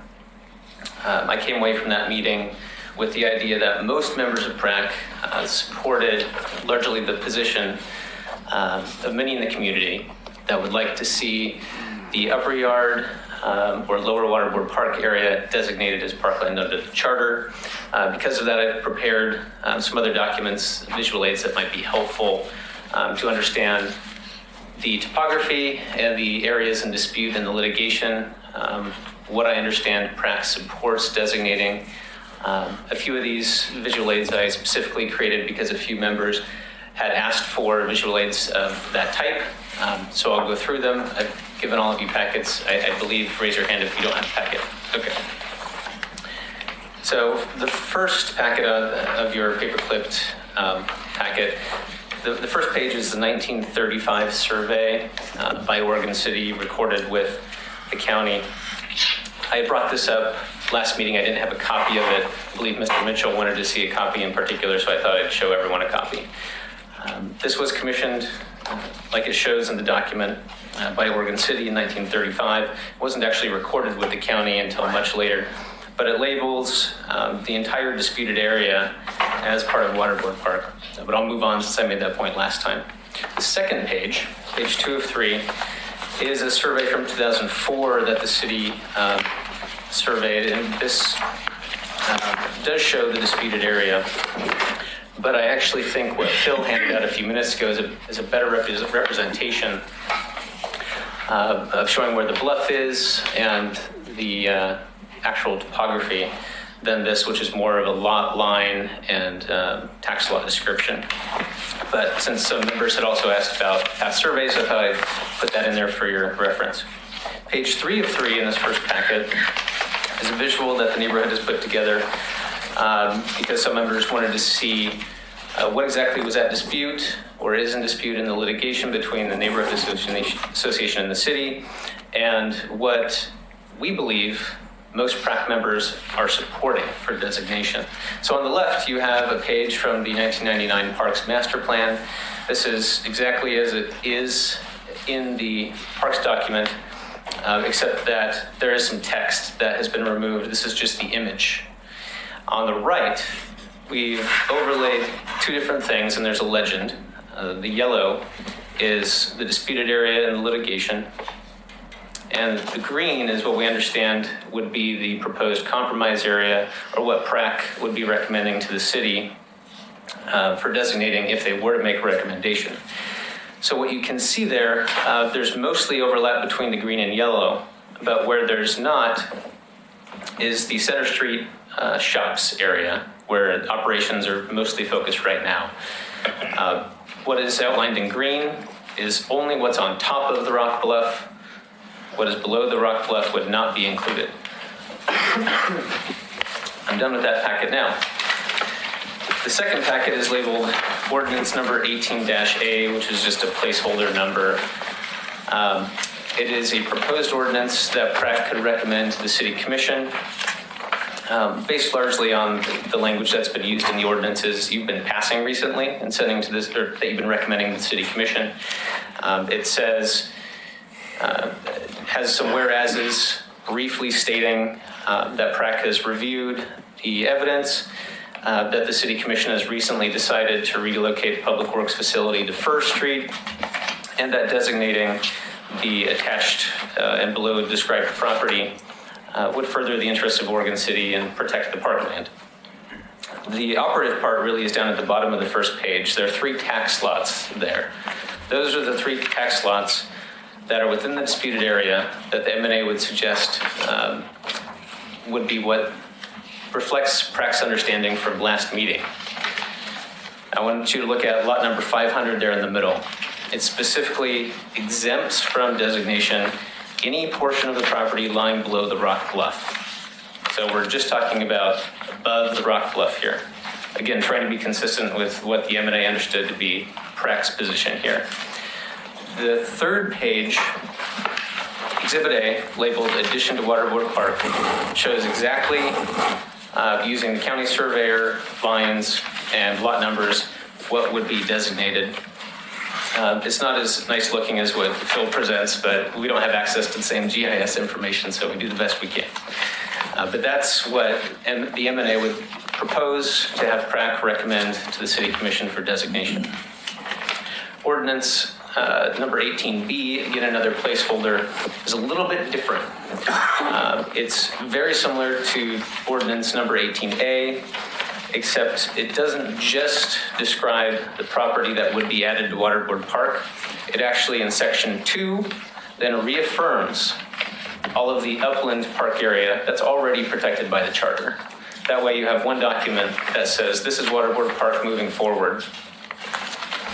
Page 3 is Exhibit A, which you already saw. Page 4 is a totally different graphic. And it shows all the different tax lots as they would look and the boundaries of Waterboard Park if the City Commission adopted this ordinance. So you have all the area that Phil showed you before as the currently described area in the charter. Thank you, Phil. But then you have north of the yellow, getting a bunch more green. And that includes the armory area and the rest of the upper yard area. By the way, Phil is correct. There's a deed to the state from 1949, but the city still has a property right interest in that property. It's a reversionary interest. Once the state has not used it for military purposes, it actually automatically reverts back to the city. We know from the trial, the Waterboard Park trial back in February and March, that the Public Works Department had been negotiating with the state to get that back. But this was before they decided to move to First Street. However, since then, we don't really know what the status of negotiations are, but it's possible that it wouldn't take much to get that back from the state, because again, the state doesn't have a full interest. The city still has the main reversionary interest in that armory property. So those are the visual aids. and what the M&A is asking PREC to recommend to the City Commission. And I have to respond to the request that you've been given to not make a recommendation, I think is inappropriate.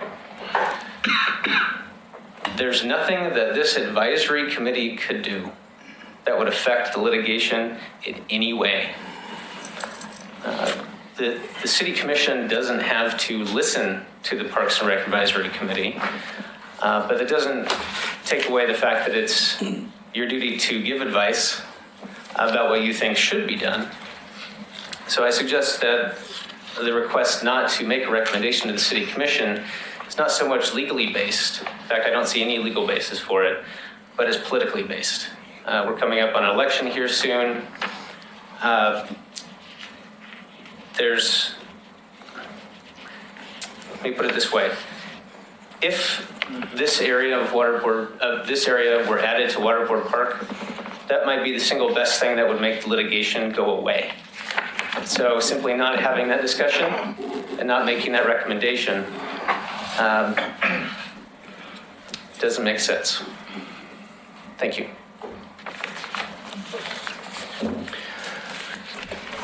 Cameron McCready, live on Washington Street, chair of the Neighborhood Association. I have to reiterate what Jesse said, that this is more of a political issue at this point. That here we have a request that hands be tied while there are people on the commission who were publicly stating what should be done with that property. So I would think that you also have a right to state what you think should be done. I'm here in support of preserving and protecting the lower portion of Waterboard Park, also known as the disputed area or as the upper yard. Clackamas County's net population gain last year was 8,000 people.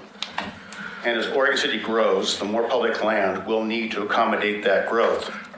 Protecting lower Waterboard Park helps assure our citizens have the recreational opportunities that great cities are known for. As you've seen in many of the provided city-related maps that Jesse provided, Waterboard Park originally included Center Street property, which is currently known as the Public Works Operations Center. More recently, Public Works purchased contiguous properties along Center Street to serve as parking lots. In September of 2015, Public Works also purchased the house on 306 Center Street for the purpose of providing better access to the disputed area. Although the McLaughlin Neighborhood Association believes that the Operations Center is on what was originally intended as parkland, we've agreed that the mentioned properties would be better suited for non-park use, such as residential housing.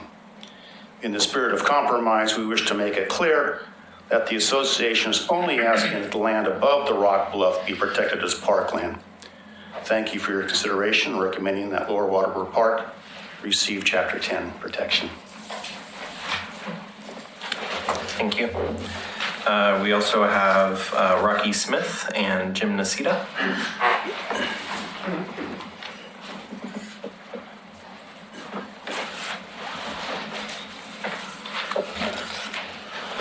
Rocky Smith, citizen of Oregon City, was on the commission when we had the discussion of whether or not this space was a park. All evidence from the city staff pointed to it not being a park or ever being planned as a park. But I've seen information since then that tells me different. And I think if I would have seen some of the documents that the McLaughlin neighborhood has found since those meetings, would have changed my mind. So I encourage you to make a recommendation to the City Commission. One, because this is a very big issue in this city. It is what spurred the other topics on the agenda tonight. People wanting to make sure their parks are parks and not question that. And decades later, still wondering whether or not pieces of property are parks. There's been a lot of issues in the last few years while I was on the commission, one of which was Barclay School, that the city didn't even know we owned, that the school district didn't know they didn't own, because it was sitting there for so long that no one knew. And not only that, no one did the digging to find out. So when we don't have staff that digs for the history, it requires citizens to do that. And sometimes we find the information way too late. So I think some of the decisions in purchasing property of houses on that property would have been different if I would have known some of the things that I know now. So encourage you, especially those of you that are running for city commission on this board, to state your case and let the public know what you think about this property. It's a very important issue in the city. Thank you.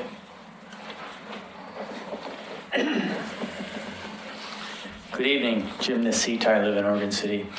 I want to support the compromise that has been proposed by the Neighborhood Association, but I'm coming at it from a little bit of a different angle. And it has to do with our housing crisis in Oregon City. I support the city retaining the lower yard so we can approach the housing issue in a way that we kind of squandered in Blue Heron, where we didn't buy the property, and so we really didn't have control over what happened in a lot of that area.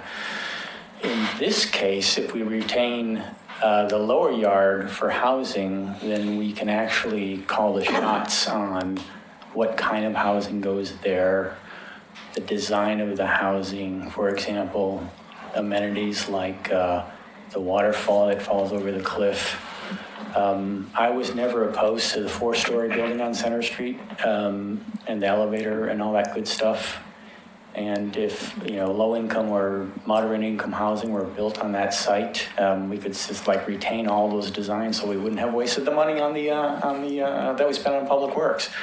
And in fact, if you look at the 1952 plan that we found in the research on the litigation, that plan has a big recreation center on exactly the same site as Public Works identified their office in the revised plan. So a lot of stuff works. And one more issue is, this may be a political comment. I don't think we can solve the housing crisis in Oregon City without public involvement. I mean, real public involvement.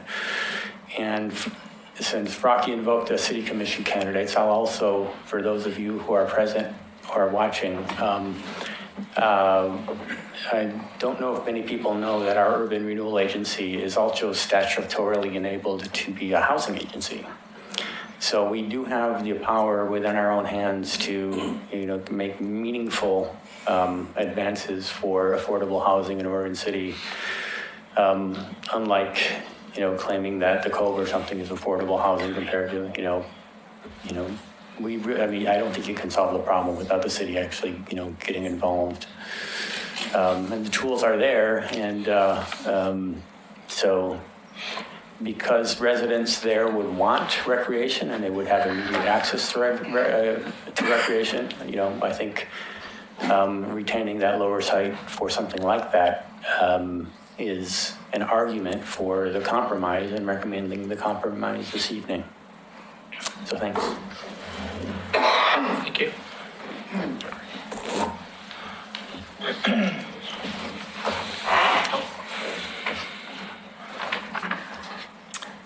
We also have public comment from Chuck Combs.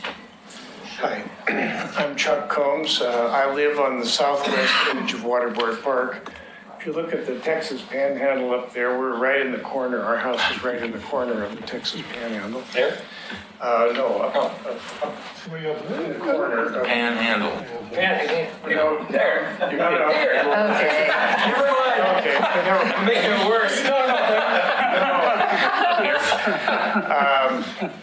Hopefully that didn't count against my 3 minutes. That was my fault. So my wife and I both use Waterboard Park Road for exercise. And we do that practically every day. And we have seen people going in both directions using that road between the Rivercrest neighborhood and the McLaughlin neighborhood. We use it to go downtown as well. It's a very walkable, scenic although it's in some state of disrepair, which could be a future subject for this group, but it's a very walkable route. And so I fully support including what's been called the Lower Waterboard Park area as a charter park. I would recommend going further than what the McLaughlin neighborhood is suggesting. I think that the entire lower area, including what's now the lower yard, be considered for inclusion, because obviously this is going to have to go through some kind of public process. If the area becomes a park, even the area that McLaughlin neighborhood is suggesting, if the area becomes a park, how that's used as a park, the 1952 plan that Jim Nacita referenced shows an amphitheater and a recreation center. I mean, this could be a real resource, an asset for the community. And so preserving as much of the area as a park as possible now would enable a fuller discussion so that the best use could be made of this area. Thanks.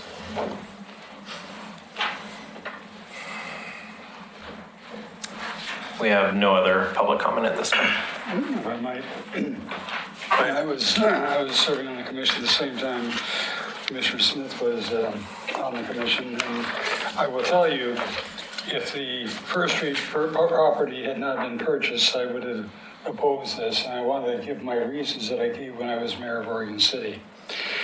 The places where we had the greatest need in terms of issues of disaster or anything else is on the lower part of the city. Be they sewer failures, being stormwater failures, being they floods. In this area, in terms of an earthquake, would be the one most, the downtown area would be among the most devastated areas because it's all masonry. And I felt that the location of public works at this site was an ideal position in terms of meeting the public safety aspects that public works also has. I changed my mind because the commission has decided to go ahead and procure the First Street property. And so that being the case, that's a piece of history. And that is why I have come to the conclusion that the area in question, particularly the upper yard, be included as part of Waterboard Park. And I am going to go ahead and make a motion to that effect, but we can have the discussion before or after the motion. I would like to add to that discussion, and perhaps I'd like to be able to make that motion. But I also would say that in retrospect, had we not, I say we, the McLaughlin neighborhood, not objected first through the process and then through legal courts, that we already would have had that public works started already up there, lost the opportunity for the First Street purchase. And so in hindsight, maybe that was meant to be. But I would like to say that as part of that subcommittee that worked with Public Works on going through the plans that they had and spending that time, and there was three of us that came to every one that John Lewis had arranged, and we worked through that process at the same time that we were going through the possibility of litigation.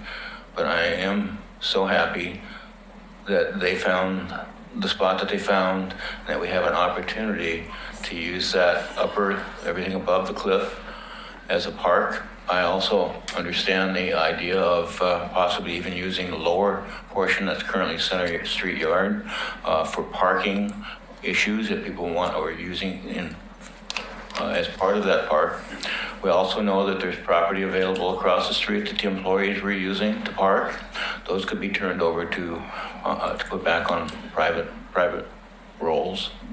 But again, I think it's fortunate that we were able to delay this long enough that a better site was found by Public Works. Chris? Go ahead, Karen. First of all, to clarify for Rocky, in spite of what Jesse repeats, in 8 days in court, he was not able to prove that the upper yard had ever had any use as a park. And in No, I'm not arguing with you. I'm just clarifying that there is no proof that there was historic use of that property as park property. Now, what as I've already told a few people, I'm way on the other side of this discussion. My problem is we just had a meeting to discuss $23 million in deferred maintenance. We had a meeting to discuss the lack of funding for staffing. We have talked about the fact, basically McLaughlin has more parks than any other neighborhood in Oregon City. We know that Oregon City is growing, it's growing out, and those areas are underserved by parks. The money that we have doesn't even cover the existing park stock. This is an expensive proposition. You are looking at property, if the armory were to revert to the city, it has lead in it. So you've got lead abatement before you can do anything with a very large building. You have other structures on the property. The old vocational school is not really particularly usable.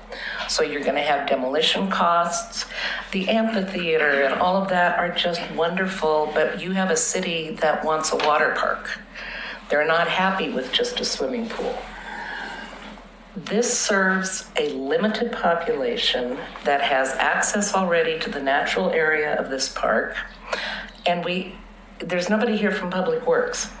Yes, Public Works bought the property on First Street, but is there additional need for use of some of this property once they move to First Street?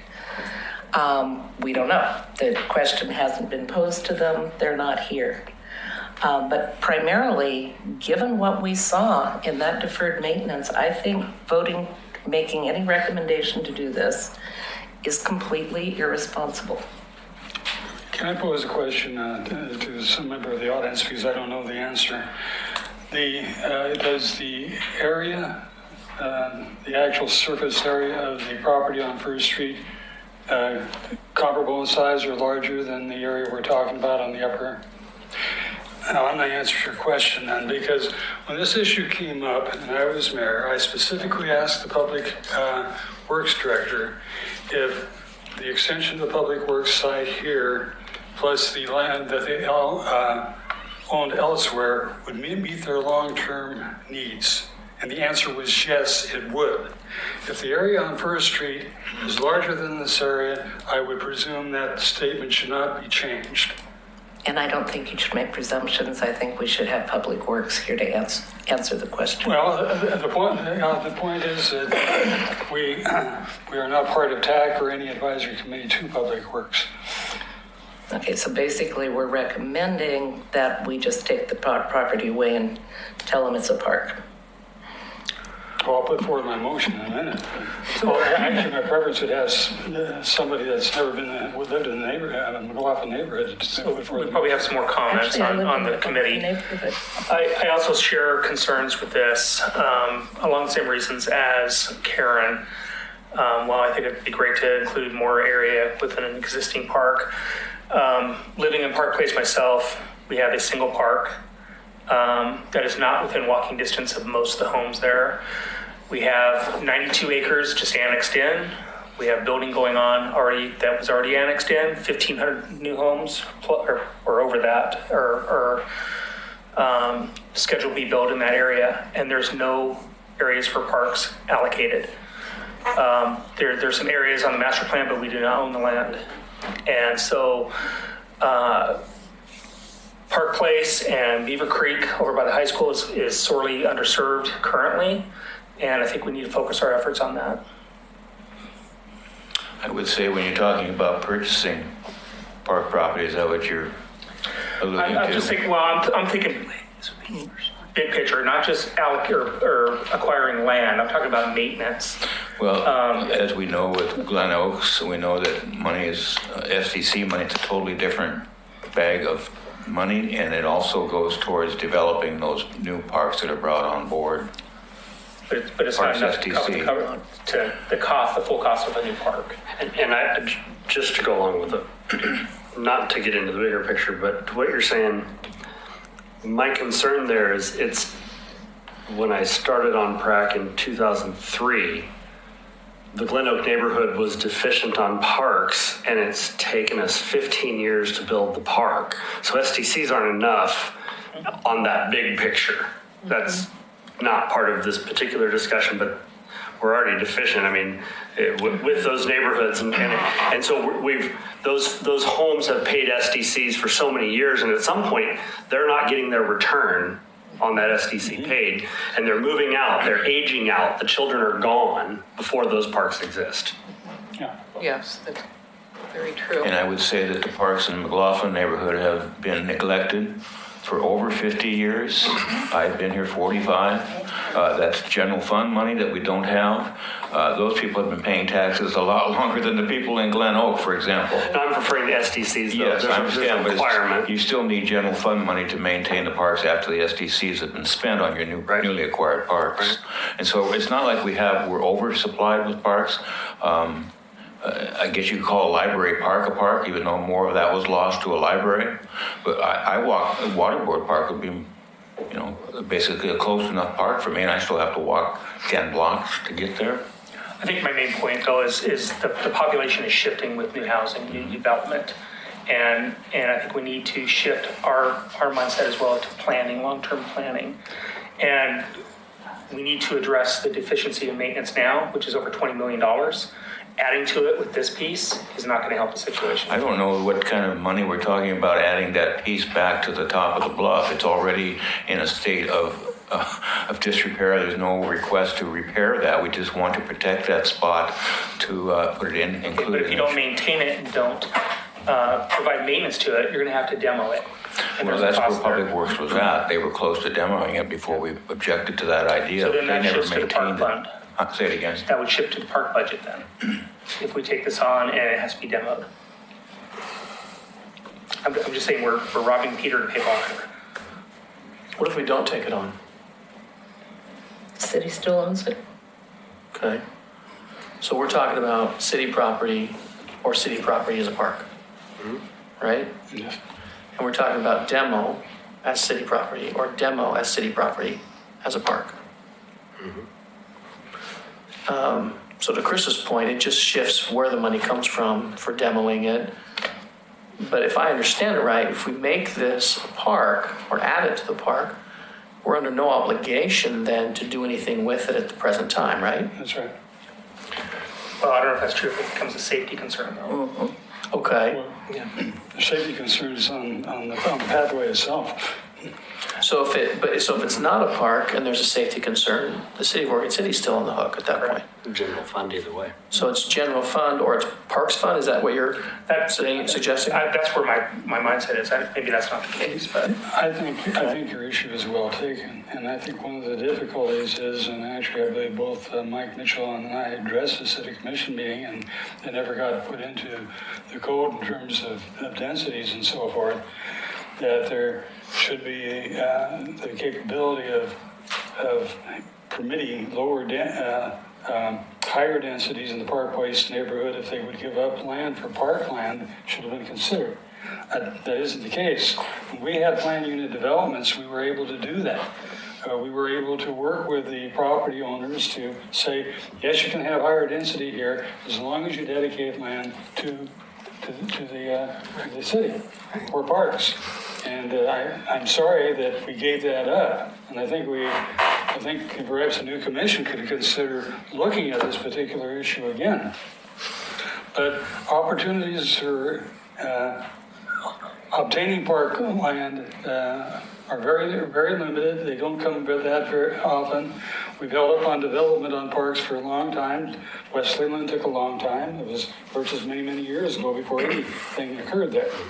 But land is there to work with. The backlog on maintenance, we hope to deal with in other ways, and I'm looking forward to doing so. Chris? yes, or Mike. First off, I think it's a misnomer to call this a McLaughlin neighborhood park. This is a geological, I said geographic the other day, I got it right this time. This is a geological park. It's a regional importance. Dr. Scott Burns spoke to one of the commissions, that this is his laboratory when he talks to his students about landslides and about the Missoula floods. So I don't think we can get hung up on the fact that the rest of the city is under parked. I'm not going to say McLaughlin's over parked.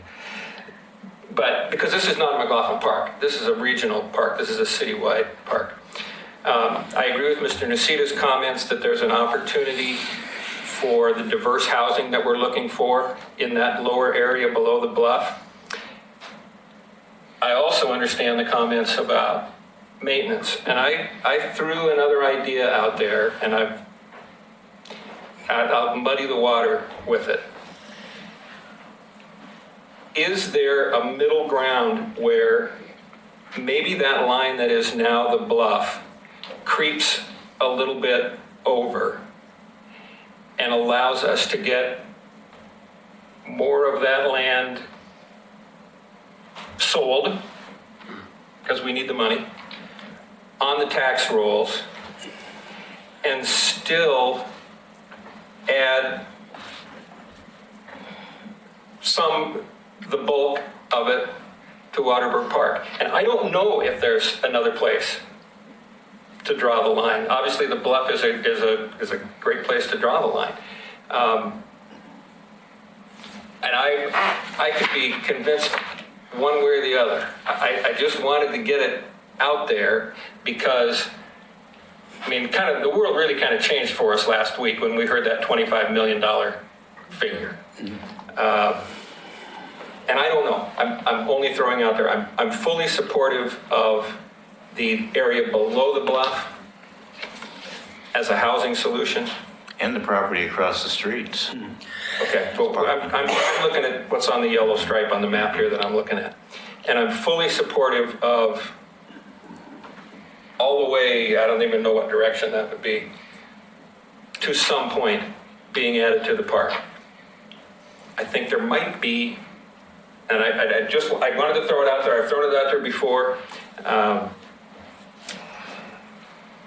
But I think it's clear that the lower portion, I think that's a great compromise.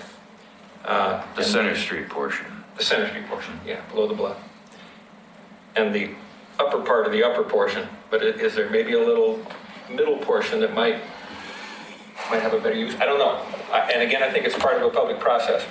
The only other thing that I wanted to say, early, one of your first slides, Waterboard Park is designated as a nature park, right?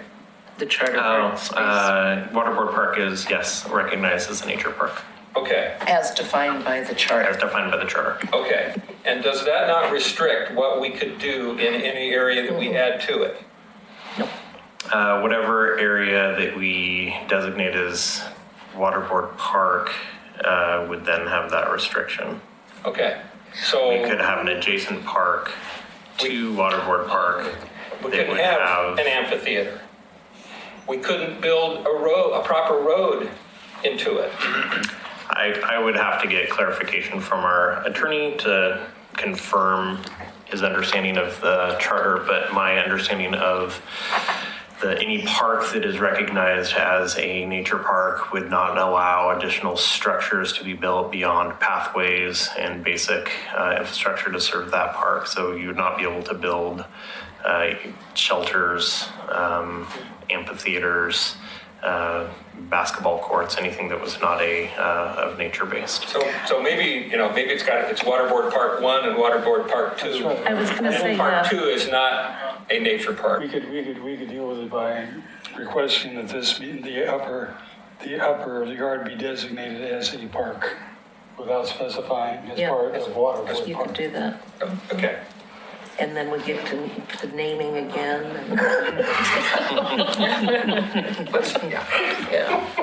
We could, if it works out, we could designate it as Grand Compromise Park. Win-win park. That's great. Well, I'm going to do that, if I may.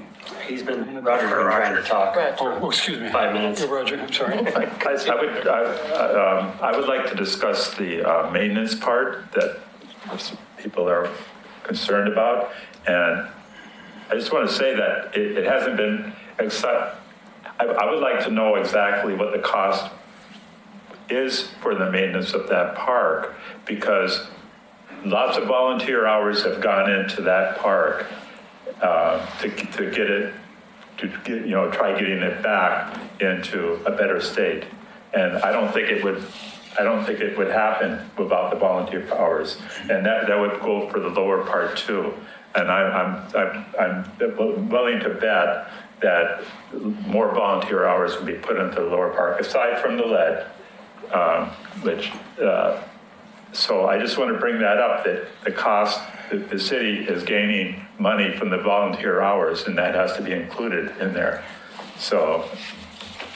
Yeah, and I was speaking mainly to the facilities maintenance of the existing structures. So the structural integrity. There are grants for that too. Okay. And also, I like to point out that Barclay Hills is right up there. But you can't get into the park from Barclay Hills. Right there in Barclay Hills, I live in it. Okay, there's a trail that runs along there. I can see. That's right. So it'd be also nice to know about the armory and what the liability is there if that is deeded back to the city, and the environmental concerns. Okay. I don't know about that. I can research that and bring information back. You do have one additional comment form that's been turned in. Jesse Butts would like to speak personally as opposed to on behalf of the Neighborhood Association if the chair so chooses. Okay. Thank you. Start the timer on him this time. So, spending as much time in court as I do, I'm used to getting to respond to things, so I appreciate the opportunity to do that. A couple things. So, first, the question about whether if you designate this additional area as park, would it be natural area? That reminded me, I forgot to mention a couple provisions in these draft ordinances that I provided you with. Both of them, both 18A and 18B, in two places, halfway down the first page, say that the intent in adding this additional area is not to make it part of the natural park. And it says the same thing in section 1. The last sentence, it shall not be natural parkland as therein described. So you'd end up with a waterboard park with part of it being natural and part of it not. I think you could do it that way. I've read that charter provision hundreds of times. I'm pretty confident on that. Or you could make it another park, certainly. But you can divide natural versus non-natural within the same park. I also had to respond to Ms. Morey's comments. It's not really germane to your discussion here on whether to make a recommendation to the City Commission. But since this hearing or meeting is being televised, I have to correct what is becoming a common misconception about what the court found in the Waterboard Park trial. It's incorrect that the court found there was no park uses for the past 100 years there. In fact, the court issued a several-page opinion and made repeated factual findings saying there has been park use, has been recreational use. One of our witnesses in the trial was Phyllis Gearing, lived in the neighborhood, almost in the same house for over 90 years. And she testified to playing baseball in the lower area. There was someone else who gave similar testimony and other documentary evidence throughout the years. So the court did in fact recognize that in its opinion. The only things the court decided in that case were two narrow issues. One, has that area ever been dedicated under state law as a park? Or two, has it ever been designated under the Oregon City Charter? Those are the only legal questions the court answered. And so for people watching the video, I had to correct that statement about the court's findings. Also, regarding funding and maintenance, I know all of you are aware of the Lotterat Park efforts, a lot of community involvement there, getting outside funding, outside experts to help with that planning. The McLaughlin Neighborhood Association is ready and willing to do that same thing for the lower parks area. There needs to be a master plan. As you know, there hasn't been a master plan for this area since 1952. The McLaughlin Neighborhood Association does not plan to just go away if a designation occurs. We want to improve that area. Also want to point out there are 2 historic Camp Adair buildings on site, in addition to the Armory, that have value for World War II interpretation. Restore Oregon has expressed interest there. There are historic grants for rehabilitation. So those are within this area that would be designated if the commission accepted this recommendation from the PRAC. So there are options. We just haven't made it to that stage yet. Also, I don't have it with me because I wasn't anticipating this as an issue, but the current Parks Master Plan discussing Waterboard Park specifically says that the south end of the McLaughlin neighborhood, which is where this is the very, very south end, is underserved by neighborhood parks. So we've got the big Waterboard Park nature area, but there are no developed neighborhood parks in the southern part of the neighborhood. So I think we have to look with a finer lens. What type of parks is this part of the neighborhood being served by, not just parks in general? Thank you.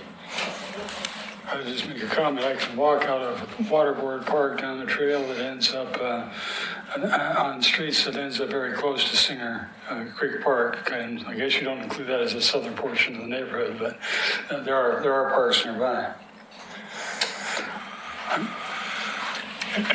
Any other discussion? I'd like to make a motion that, if I may. Sure. Of course you can. Thought there was one. Doug indicated he was going to make one, but I think Doug might want a second this Well, motion. I was going what I would hope would happen was somebody that is not a resident of Go for it. McLaughlin. Well, I was, and it'd be nice if we had somebody who never lived in the McLaughlin neighborhood, but since I don't live there anymore, I guess I can do it.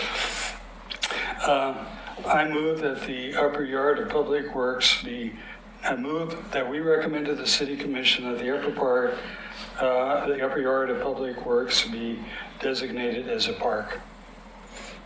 That leaves out the Armory. You want to add an amendment that I'll support? I'm not going to support it. No, that's all. I'd like to. I am saying we left out the Armory. I'll second that motion, and I'd like to have a discussion, a short one. The point you were making was that is under state ownership. That will have to be worked out in the future. I'd like to speak. I've been struggling with this. I'm of 2 minds. And after listening to the discussion, I'm from an underserved neighborhood, Park Place. I understand why. I understand the elements that came into play and how that transpired. However, having said that, I do see Waterboard Park as more than a neighborhood park. I see it as a city park, and I see it as a geological wonder. And I do believe, having seen the commitment of the neighborhood that they've put forth so far, I do believe that they are willing and able to ensure the longevity of improvements to the park, that they'll make the commitment, that they'll do what it takes. So I've seen them work at other projects. So I'm in favor of this. My 2 cents. any other discussion? You know, this is a tough one for me as well. It is rare, but I think I'm stumped. We're recording this. Yeah, it's going to be rewound and replayed many times. I see the value of it. I also see the risks of it. And I guess my question is now the time? With the litigation, with the expense, do we make it a park and then just not do anything with it because we don't have the money, but have the ability to do something with it later? But we're enjoying it as it is when we don't call it a park. So maybe we don't need to call it a park to use it. I don't know. Yeah, I just don't know. Sean? I will be voting no on this, and not because I don't want it to be a park, because I do, but because I don't want to tie up other ideas right now. I don't think that it's fleshed out enough. I really hadn't even thought of affordable housing in the area. There's about 2 acres there that are flat and buildable. I'm not going to tie the commission's hands or the future commission's hands on trying to correct those deficiencies in that part of the neighborhood. Would it make a great park? Sure. That I don't believe this area is underserved in parks though. And so I'm not ready to just lock it down yet without more information tonight. I was hoping tonight was going to be an informational meeting only. So if I'm forced to vote, my vote will be no. One last comment for myself. I'm right there with Sean. Again, I thought this was going to be informative and we wouldn't be making any motions. So I don't think the time is right. I would be also be voting no. Call the question. Okay. Is there anything else? So there's a motion and a second to make the red and blue areas a park, or a recommendation that we make it a park. I think probably clarification on that. So the conversation that I've heard is from multiple members of the group is the value in the lower section, the lower yard space adjacent to Center Street being used for affordable housing or reincorporated into the neighborhood in some way, and the value of the upper yard or disputed area or lower Waterboard Park to be used. I think it's very muddy right now. Yeah, to be used as possibly be reincorporated into the park. So we have two distinct conversations that I guess have happened. I just want to clarify, since I made the motion, it is what we have on the screen is a black dash marker there designating the upper yard. And that's what I'm referring to, not the lower yard. So the black dash in the tax lot, which is outlined in orange, in addition to the Armory property in blue? It is, but it's understood that at this point the city doesn't have it, but in the future it might. Okay. The motion was only the upper yard. Yes. Great.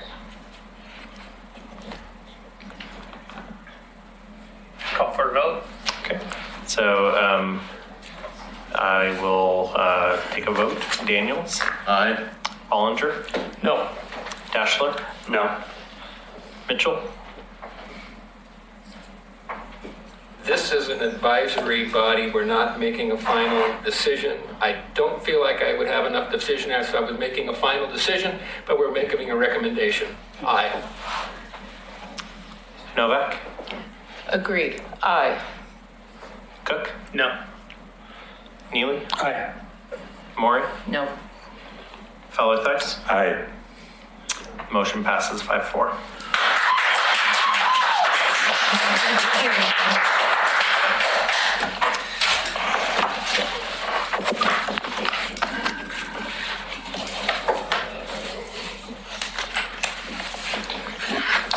Okay. I should talk about this one next, or first. Park funding. Yeah. On that topic. You all must say. Yes. The good news is we can stop in 20 minutes. Yes. To Mike's point, we do, if we're planning on going after 10 o'clock, we have to take a vote and everyone has to be unanimously supportive of continuing after 10 o'clock. The longest we can go is until 11. So just get the meeting moving because I So don't we have about 20 minutes. So just to give everyone a heads up. The park funding topic is here just again as a wrap up to the conversation we had with the city commission as a joint work session, and to talk again next steps, process moving forward. The request was to come back to the city commission in the November meeting, and so we're planning currently to come back on November 13th, which is the November work session date, in a joint work session with PRAC and the city commission. So just, mark your calendars for that. Staff is currently researching kind of next steps, processes as it relates to public involvement and communication, and following up on some of the other questions that came up during the conversation. We do have, we do have one public comment from Phil, Jim Nacita. I have a comment on the comment. We have, at the beginning of the agenda, we have public comments. I'm not accustomed to advisory boards accepting public comment on every agenda item. It's up to the body. What's that, Doug? It's up to the body. What's the topic? So his request is for 6C, which is the park funding conversation. We do have item number 4, which is citizen comments on issues and items not on the agenda, which would, in my mind, reference that we take comments during the discussion topics in the other areas. And that's true. That's what the city commission does too. Each item has public comment. But we can look at reviewing that current practice if it's the wish of this. Let's stick with 3 minutes and go with it. We would have been done by now. That's right. Sorry. Did you finish your thoughts on the? Yeah, I just basically, again, just want to give the next steps for staff and please hold the 13th of November for a joint work session with the commission. Okay. We have Jim Nacita, public comment. And I'll set my timer at 3 minutes. Try to take under a minute for you folks. Jim Nacita, Oregon City. This comment's a lot easier after the vote you just took. Well, it'd probably be possible otherwise too, but I'm more enthusiastic about it now that you did that vote. If you look at a map of an aerial of Oregon City, you'll find Waterboard Park is kind of the midpoint between Metro's Kenema land and Metro's Newell Creek land. And I think if you look at our Trails Master Plan, you will probably see there's a trail in the bid network that you could use between those two big metro parks. I would recommend getting into a discussion at some point with Metro about not necessarily buying Waterboard Park from Oregon City, but kind of undertaking an IGA, an intergovernmental agreement where Waterboard Park could be linked into their Metro Park system, so Metro could bring its very substantial parks and natural areas resources to Waterboard Park. Thanks. Good idea. Okay. Buena Vista House. Before we leave park funding, can I ask a question? Mm-hmm. And that's, to be honest, this kind of got away from me the other night. I think I was dazed by $25 million. The idea of a park district was kind of dismissed out of hand. Mm-hmm. How did that happen? How did it get dismissed? Yeah. You were at the same meeting as I was. I think it was a single person in that meeting saying that wasn't an option. I think the conversation, at least from the staff standpoint, is that regardless of the city operating in capacity of managing the park system or a parks special district managing the park system, we would still have to either go after additional permanent tax rate increase or after one of those other funding sources to provide the same or a better level of service than we are currently providing. And so I don't think that it necessarily was at least in staff's perspective, was that was kind of a next level of a different conversation as opposed to how to currently fund. But again, that may be something to bring up in the joint work session. Could you bring that up into the next agenda? I have some thoughts on it, but we're running out of time. So why don't we just bring that up, that discussion on that to the next agenda, or the next time? Happy Valley. Bad words. Okay, are we ready to move on? Okay, Buena Vista House.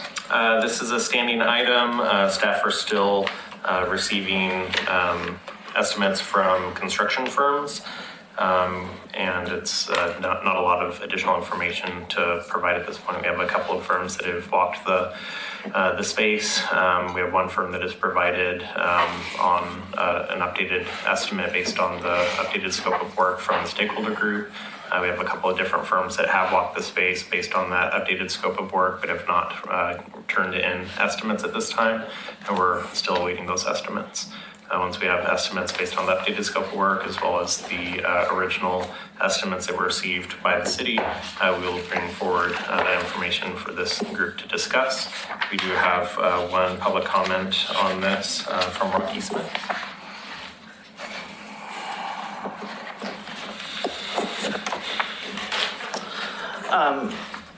How much time? 3 minutes? 3 minutes. And I'm going to use every second of it. So I want to point out, thank you for making a recommendation to the City Commission, those of you that took that effort to do so. Karen, when you told former Mayor Neely to not make presumptions, you did that exactly for me when I was speaking about the park space for Waterboard Park. I never said that I believed that it was I know. I'm using my time. I'm going to get to the Buena Vista Park in a second. I was not allowed to respond to Karen's comment when I was in the audience, so I'm doing it now. So I never implied that it was used historically as a park, but I was saying, as a city commissioner, we were told by staff it was never intended to be a park, it was never labeled as a park, it was never any possibly used as a park, and I know that to be not true today. That's what I was getting across. In terms of Buena Vista, I applaud you for working on that, and I'm one that kind of stopped the demolition of it in the sense that it was on the agenda of the City Commission and kind of vented my frustration at it, connected with the history of this town and the history of these buildings that we are losing. Buena Vista House, as you know, is the only real identity left of that neighborhood. Buena Vista store is gone. That entire neighborhood, without that Buena Vista House, loses its identity. Park staff at the time kind of told the commission there was no historic value of that building. Within a day, I had a folder of the historic information about that building, as does Denise McGriff and other people in this town. Put a lot of work together. So sometimes, like I said, we don't always get the information we need to make the right decisions. It makes a lot of time to go out and do that. And thankfully, we have a lot of people in this town, and actually Karen's one of them, that knows a lot of the history of this town and cares about the history of this town and digs. And so I appreciate all the people that do that, because without people like that, we would not have a lot of these historic sites, and we would not be advocating to keep them. So thank you. And FYI, I scanned the scrapbook and everybody has a copy of it now. Thank you, Karen. Any other discussion on Buena Vista House? Okay. Glen Oak Park naming? Glen Oak Park naming, voting closes on Sunday. We will be meeting as a group to discuss the naming committee in the month of October, and then bringing back recommendation to this group in the month of, hopefully at the end of October as well. So this coming meeting. I think this question's been asked before. Can any person vote many times for the same name? It only allows you to vote blocked. once per IP address. Once per IP address. Per device. I tried Doug just to see. So Phil, what's the response? So if Sean Dexter Park comes back. We've had, last I checked, over 7,000 votes. Nice. Hey, Phil, I got a question on that. Are the same top four still the same top four? You know. We only have 4 options available to vote. Oh, that's what it is. So yes, that's So yes. Okay. The answer is yes, Doug. Hey, Phil, I got a question. Yes. One per IP address, but is there any way to track if they're Oregon City residents? Are we limiting to Oregon City residents? We did not build that into the criteria, but I don't know if there's a way to look that up or not. I know there was a lot of There's publicity. a lot of people outside of Oregon City that have voted. Mhm. So I don't know if we care about that or don't care about that. What's that? It'd be really hard to do that though with VPN. And, No, it would. I agree, but I think well, I can tell you as somebody that's on the naming committee, I mean, we will definitely consider what the numbers look like and if they're obvious or, you know, if they're all tied. I mean, I think those are obvious concerns that we will. It is pretty close to the urban growth boundary, and there may be people that live adjacent to it that use the park or know something about the park and so forth. So I don't know if that bothers me. I don't think anybody from West Yeah, I'm not Windsor- suggesting we shouldn't. I'm just asking the question so that we're aware of what's going on, and if we're okay with it, we're okay with it. Yeah. Well, and yeah, that's it. Okay. Moving on. Willamette Falls. This is a standing update. We're still in the planning process, working on design criteria and the RFP for the design build consultant. We do have one public comment on this item from Jim Nacita.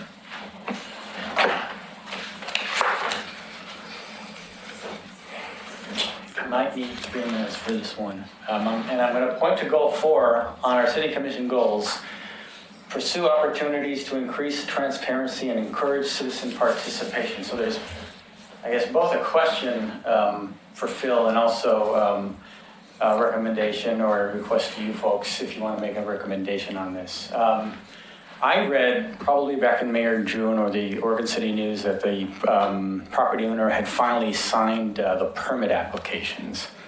And the Oregon City News unfortunately did not specify what permit applications he was signing for. I have an idea. I think at least one of them is a federal permit, the dredge and fill permit under the Clean Water Act that the Army Corps of Engineers has jurisdiction over. The reason that's important is that federal permits like these have a lot of broader authority to comply with than just the Clean Water Act. They have to comply with authorities like the National Historic Preservation Act because it's what's called an undertaking in the statute. It's also required to do a lot of process under the National Environmental Policy Act because the statute calls it a major federal undertaking. As such, there is supposed to be, with these permit processes, a very, very large amount of public process and consultation with Native American Indian tribes and things like that. That kind of stuff is critical to all Oregon City residents, especially folks like me who are very interested in the Legacy Project and have been very active in it. Because the Army Corps of Engineers could make decisions that either facilitate the Riverwalk or they could make decisions that inhibit or make the Riverwalk more difficult. So it is critical that all of the Oregon City residents and the broader region have a full opportunity to participate in these consultation processes that these federal laws call for. But typically, often, these federal agencies don't do a good job of giving notice to the public. They might be required to post something in the Federal Register. Well, how many of you have read the Federal Register in the last couple of weeks?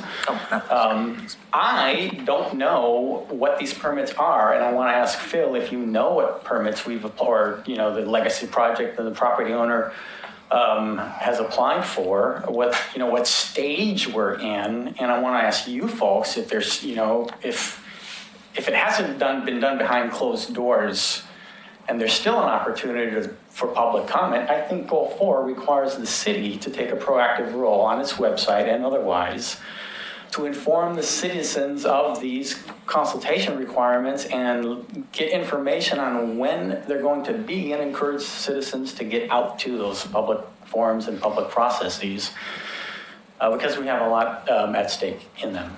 Thank you. Right. Can you bring 3 minutes exactly. could you let us know? Yeah, so very quickly, the city, the partner agencies have applied for the joint permit application with Army Corps of Engineers. The property owner has signed off on those. It's a 9 to 12 month-ish process. They will be then bringing back information to the project team to move forward which it has not happened yet and should be expected within 6 to 9 months-ish, I believe. How many? 6 months. I'm trying to count backwards. We applied, I believe, 3 to 6 months ago. I don't have the exact date, but they anticipated a 9 to 12 month process on the joint permit application. We've got about 3 minutes left. I will move, we can move the Memorial Bench program to the next meeting, which is just a presentation and try to get a little bit of feedback from the group. Other general business, my only information on that is that we have a prac tour of Newell Creek scheduled for next week. And question to the group, most of the respondents, it looked like it was either a Wednesday or a Thursday. So for those that have not responded, if you have a conflict or something, preference, looks like Troy cannot make Wednesday, everyone else can make Wednesday.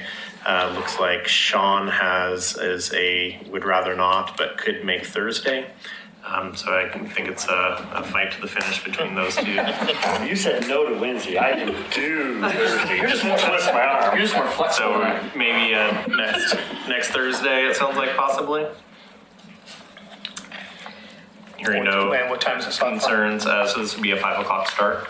And I will forward via email to the group for meeting location, which I'm assuming we'll be meeting at the proposed trailhead near Warner Milne.